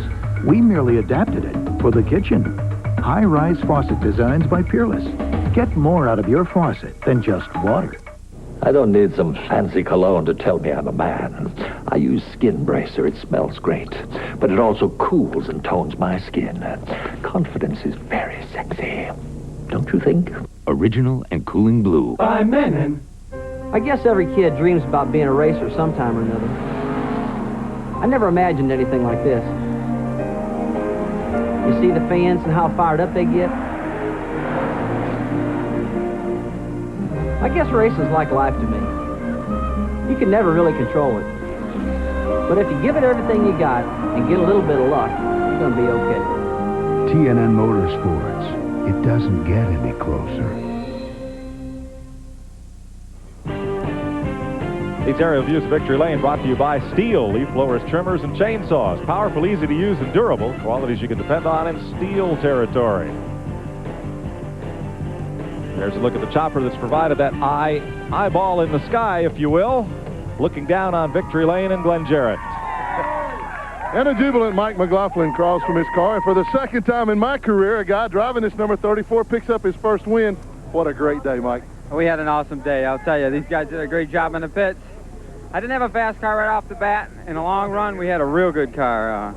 The last part of the race there, Doug, the only one on the lead lap, I said, well, let's let him go, and hopefully we can wear him out. And unfortunate for Doug, he broke the wind tires, but French's Mustard, Black Flag, and Insecticide crew did an awesome job in the pits. I was running 4th, 5th, come out 1st, 2nd. I mean, what more can you say? The guys are awesome. Well, it looked like I saw later on in the race, looked like you changed your line around the racetrack just a little bit. Was that just because it felt more comfortable or to help save tires? Well, the car was a little tight on that last set of tires, so I had to try and take it easy on the right front, so I was moving my line around trying to get it to where I didn't feel I was abusing it, and after Doug broke, it was just a matter of staying out of trouble. Well, Mike and I did a call-in radio show last Monday night, Hermie Sadler show, in fact, and you probably want to be on that every week now, won't you? Oh, yeah, that seems to be good luck, huh? I'll call you up next week and see what's going on. Okay, congratulations to Mike and Team 34, Frank Cece, all the guys. Great job, guys. Back to Mike Joy. Thank you, Glenn. Mike and his mom celebrating there in Victory Lane. Mike Wallace finished up 2nd, Ricky Craven 3rd. Who finished 4th? Here they come. Whoa, boy. It looked like 57 did to me. Yeah, by about a shadow. Yeah. Of a shadow of a spoiler. Jason Keller gets the 4th spot. They'll reverse the scoreboard, and Keller will get the spot and pick up a few more points. He got a great run off turn 4. He got up on the outside, and you know, Dale gave him a lot of room. I give Dale credit. He could have tried to crowd him, but he gave him a lot of room, so that was a great finish, too. We'll talk to some more of the drivers who made the 200-mile distance here at Dover Downs when we come back. TNN's live coverage of Busch Grand National Racing continues after this. Today, millions of Americans are running faster with the same size engines and farther on the same amount of fuel. Millions have discovered the patented advantages of the split-fire spark plug, a difference that delivers on every stroke of every piston. 5 extra horsepower by merely installing these plugs, a 4.8% gain in mileage. If you're not running the split fire, you're probably behind someone who is. Split fire, more power and more mileage for your money back. Coast to coast, from small communities to urban America. By building on the success of local independent businesses, this once little-known company has quietly grown surprisingly big. In fact, today it serves you at over 13,000 locations across America. More than any of these companies you already know. Citgo, the sign of quality. Doing repairs on your car shouldn't make you feel like this. Haynes Auto Repair Manuals. See Haynes, see how. One of these hammers is jacketed in high-impact polycarbonate. The other one is broken. The fiberglass jacketed hammer from Stanley. Now for sale on video. Mavericks, fast, funny, and full of action. Lethal Weapon meets Butch Cassidy and the Sundance Kid. Mel Gibson, Jodie Foster, Maverick, a Richard Donner film. Rated PG. Now for sale on video. Everyone knows water and wax don't mix. Everyone's wrong. Introducing Wax Packs, the revolutionary car wax that disperses in soap and water to wax your car while you wash it. I'm waxy. New Wax Packs, waxes while you wash. You want to see something really fast? Sometimes the Bush boys get a little pushy. But at Myrtle Beach, you face the pressure or face the consequences. Last year, Elton Sawyer surged around Kenny Wallace, dodged a spinning Doug Hebron, and claim the victory. It's the Busch Grand National Carolina Pride Red Dog 250, live next Saturday, 5 p.m., 4 Central on TNN Motorsports. It doesn't get any closer. Highway transportation from Cedar Ridge RV Center, Branchville, New Jersey, featuring Winnebago. Call 1-800-988-4884 to see why Cedar Ridge is choice of champions. Look at the drivers who have begun their career in Busch racing in Victory Lane at this racetrack. Joe Rutland in 82, Ricky Rudd in 83 won his first Busch race here. Mark Martin, Rick Mast, Bobby Hillen, Michael Waltrip in a car owned by his brother Darrell, Kenny Schrader, Todd Bodine, Mike Wallace, Johnny Benson, and now Mike McLaughlin each got their first Busch victory here at the Monster Mile. Boy, oh boy, I tell you what, anybody didn't like his race today, they don't like racing. Let's go to the third place finisher. Here's Randy. Well, this is Ricky Craven. He'd like to get his first Winston Cup victory here tomorrow at the Monster Mile. Heck of a run. Burnt your foot a little bit. You okay? Yeah, the DuPont Chevrolet was a little warm today, and 30, 40 laps into it, my heel got hot, and I wasn't smart enough to quit.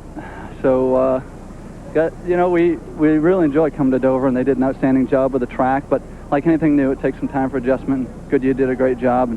But just want to end by saying thank you to DuPont and all the people who worked for him, and can't wait to get in that Kodiak car. I'm really excited about tomorrow. How did you pace yourself out there knowing the tire wear and the problem? Well, I don't know if I did a good job. I had to run hard because of our starting position, and then when we were scuffing tires the first third of the race, and that got us out of sequence a little bit, but we had the same problems everybody else had, and we ended up third, and got to compliment Mike and his team. They really get it done here. Okay, Larry McReynolds is with a guy that had a car that had paint on it that was still wet Wednesday night. Larry? Okay, I'm standing here with Mike Wallace, today's second place finisher. Mike, kind of a distant second, but you had a problem I don't think anybody really was aware of. Larry, about 20, 25 laps in the race, we lost the spark plug wire off number 3 cylinder, they said. Unfortunately, what happened is we realized it, but we couldn't get in to fix it. When we come down, it was 1 to go, and we couldn't gamble on getting another lap down or getting a lap down. So we ran, 125, 150 lap stretch there on 7 cylinders, but it ran awful well, and then at the end, we finally were able to come in, get the cylinder back together, and I think our performance was in the pudding. We come right to the front, and Duron Paints, Heiligmeyer's Clouds and Furniture car really ran good. Robert's motor did a good job again once we got it on all 7 cylinders, and so car handled good. It was pretty good on tires. Everybody was wearing tires a lot, really bad, and we were able probably to go 15, 20 laps longer than most cars, and it's an unfortunate situation today, but we're happy with second. Okay, we're going to go back up to Mike Joy in the booth and let him close out. Thanks, Larry. You'll see many of these same drivers in tomorrow's Miller Genuine Draft 500, live from Dover Downs at noon Eastern. Here on TNN, join Buddy Baker, Ernie Irvin, and me for live coverage beginning at noon Eastern Time. And immediately following our broadcast today, the Virginia is for Lovers Nationals. All the latest drag racing news. Now that's tomorrow from Richmond, Virginia, 5 p.m. Eastern Time tomorrow. So lots of live auto racing here on TNN this weekend.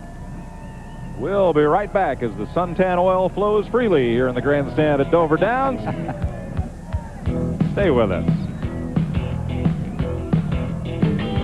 Over the years, Little Caesars has run promotions with many of its neighbors. 2 pizzas and a back rub. 2 pizzas and a colorful fish. And some chattering teeth. And this thing. And one of our most popular, the Perm. I'll never top that one. Finally, 2 pizzas and a movie. Wow. It's the Blockbuster Video Pizza deal. Buy a top-of-the-line Little Caesars Pizza specialty pizza, medium 1-topping pizza, and get a free Blockbuster Video rental when you rent 2. Pizza. The other day I get in my car, it won't start. No small problem, right? Well, I figure it's the battery, so I go down to the AutoZone and I tell them what I need. The guy says to me, let's check your old one first. It might not be the problem. Turns out he was right. All I needed was a new battery cable. Talk about saving money. Now you tell me, would another parts store done that? They made sure I got exactly what I needed. Now I'll remember that. Believe me, I will. You're beautiful. You're everything I ever wanted. If you love your car, what you put on it should be more than just a wax. New Zymol Natural Liquid Auto Polish protects your finish with beeswax and shines with rare Brazilian carnauba. Safe, naturally derived ingredients, so pure, powerful, perfect. Oh, so beautiful. New Zymol Natural Liquid Auto Polish. Hey, good morning, and welcome to Today. Come on, guys. You're such an inspiration. So hip, so hot, so happening to you and hey. That's a winning combination. Wait till we get our hands on you. I can't wait, can't wait. Just wait till we get our hands on you. Hey. Here is a look at that run for the flag for 4th place. A near photo finish. Well, it was a photo finish. Here's the photo. Boy, oh boy, it's a game of inches. You can see that. You race 200 miles, and you take the spot by 2 inches. Jason Keller got the spot. Glenn's got Jason. Yeah, and I hadn't decided what I'm going to do with him yet. What do you mean passing my brother right at the start-finish line like that? I tell you, that's good racing there. I knew it'd protect the inside, and I just had to go for it. I didn't know if it was going to stick or not, but the upper groove's really working good, so it should be a good race for everybody tomorrow. But I can't say enough about my crew. They put me in a good situation. I got into the 29. I was just going for the hole. I hate it for him. I'm really sorry, but this budget's going to make crew. We're getting better and better every week. You guys kidding me about not being in contention to win, but we're getting faster cars every week, so we'll be there pretty soon. Well, you started what I know you hope to be a great tradition here at Dover. You seem to have really taken a liking to this place. I love this place. I don't care if it's dirt. I don't care. This place is wonderful. Been here 3 times. I finished 8th and 2 4ths. I love this place. And I'm definitely not going to gripe about this place. This is wonderful. Well, congratulations again on a great run. Let's go back up to Mike. Thanks, Glenn. Jason Keller gets rewarded with a fine top 5 finish here. Let's show you the Busch Grand National point standings. Johnny Benson, the leader. Chad Little closes to within 107 points because Chad Little finished, I think, 6 spots ahead of Benson today. We'll check that in a moment. Jason Keller is 3rd. Mike McLaughlin is 4th in the standings. Jason 40 points out of Johnny Benson's lead. Mike McLaughlin there in 4th. Here's Tim Fedewa, Jeff Green, Larry Pearson, Rodney Combs, and Terry Labonte. That's the top 10 after 12 of the 26 races. 6 wins for Chevrolet, 6 wins for Ford so far. We'll be right back.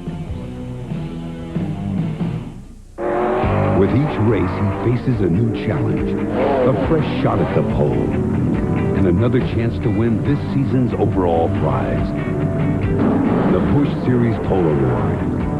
Only then will he earn a ride at Daytona, where he'll run with the big boys in the Busch Clash. We're proud to be with him from the first turn to the last. Busch, the official beer of NASCAR. Dear Midas, back in the 70s, I purchased the Midas muffler for my 51 Ford wagon, given to me by my father. When the muffler finally wore out, your mechanic, Miguel Serna, said, "Well, the warranty's still good." To my amazement, I was given a brand new muffler at no cost. I plan on keeping my family heirloom for many years. See you folks next time. Sincerely, James Van Dalsen. Panasonic presents a unique and highly evolved Smooth Operator. The Smooth Operator 2 with float control is the only razor to unite the comfort of twin independent floating heads with the closeness of a warm, wet shave. Don't try this with any plugged-in razor. The Smooth Operator wet-dry razors from Panasonic. Smoother than you ever thought you'd be. I happen to like things spicy. I'm talking spicy, bold, peppery. A1 Bold, that's what I'm in the mood for. A1 Bold, it's how steak is done spicy. The newest way you can cure athlete's foot is the way doctors cure it. With the same ingredient they've prescribed millions of times. It's new prescription strength Desonex. Nothing cures athlete's foot better. New prescription strength Desonex, the doctor's cure. Today's exclusive coverage of the GM Goodwrench Delco Battery 200 on TNN has been brought to you by Haviland Formula 3 Motor Oil. Add more life to your car. Take it to the star. By Smooth Busch Beer and Easy Drinking Busch Light. Busch, the official beer of NASCAR. And by Midas, the Midas way, the way it should be. Randy Pemberton's caught up with the 7th place finisher today. Randy? Well, he would have liked it to have been a little bit better, but Phil Parson, nonetheless, good run. Well, thanks. I tell you, the Luxair White Rose team did a heck of a job. We had a real good car. We started way back on the restart because we wanted one of the restarts because we wanted to get all our tires buffed to make sure we had enough for the race. So we started way at the back of the pack and got up to 3rd on that green flag run. Just after we came in the pits, boom, the caution comes out, and one car, the 35 car, stayed out, so that put the whole field a lap down. We didn't know that at the time. We didn't know that he had stayed out, so we came in the pits, and lo and behold, it was a lap too soon, so we had to go back to the longest line. So that just killed our track position from there. And then, if we hadn't done that, we probably could have went to the front. Maybe stood a good chance of getting our lap back along with the 34. Then maybe been racing for him, racing for the win with him at the end. But it wasn't to be. And again, our guys did a heck of a job. We had to pick the very worst time to have some trouble with our tires, and that was the last set we put on. At the end, I was just all I could do to hold on to the thing, and lost. I don't know how many positions we lost because of it, but that's, hey, this is real trying circumstances, and I think my hat's off to Goodyear. They did a heck of a job. It was almost an impossibility, and I don't think any tire trouble caused any accidents. So my hat's off to them, and when we come back here in September, they'll have it figured out because that's the kind of company they are. No doubt about it. Good run. Thanks. Bill Parsons finished 7th today. With his win, Mike McLaughlin vaults from 9th to 4th in the Busch Point standings. Mike Wallace, Ricky Craven, Jason Keller, Dale Jarrett, the top 5. Johnny Rumley, Phil Parsons, Hermie Sadler. Chad Little, with his 9th place finish, cuts Benson's point lead to 107. Jimmy Spencer wound up 10th today. Rodney Combs 11th, Elton Sawyer, Larry Pearson. There's the point leader, Benson, in 14th. Jeff Green, Dirk Stevens, Robbie Reiser, Curtis Markham, David Green with relief from Bobby Labonte, and Dennis Setzer.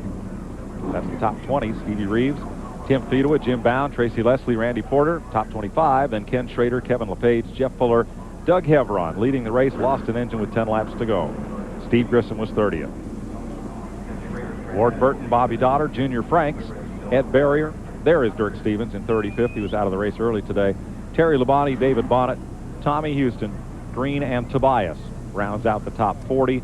Mark Martin, Patty Moise, and Brian Donnelly finish things up here today. Buddy, I don't know about tomorrow. Today was a wild one for 200 miles. What happens tomorrow when we get to go 500 miles? Well, you just add another 300 laps to this, and I tell you what, everybody learned a lot just by watching the cars out there running today. It's going to be an action-packed race. I would guarantee you that people will really enjoy the race tomorrow. And I want to say hello to Steve Evans. We're going there in just a little while, and I hadn't got to speak to him in over a year, but hello, Steve. NHRA Today with Steve Evans, Dave McClellan, and Bob Fry will follow this telecast live from Richmond, Virginia. That's next with all the latest drag racing news here on TNN Motorsports. Tomorrow, we will bring you live coverage of NASCAR Winston Cup racing from the Monster Mile with its new set of concrete. Miller Genuine Draft 500 hits the air at noon Eastern Time. You can't get any closer than you can with TNN Motorsports. Buddy Baker, Ernie Irvin, and I'll bring you all the action tomorrow.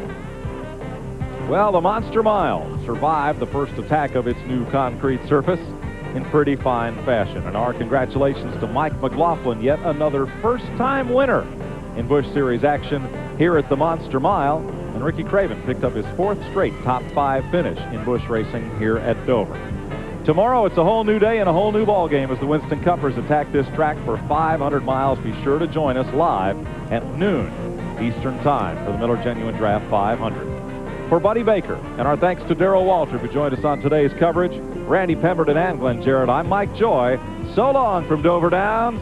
See you tomorrow.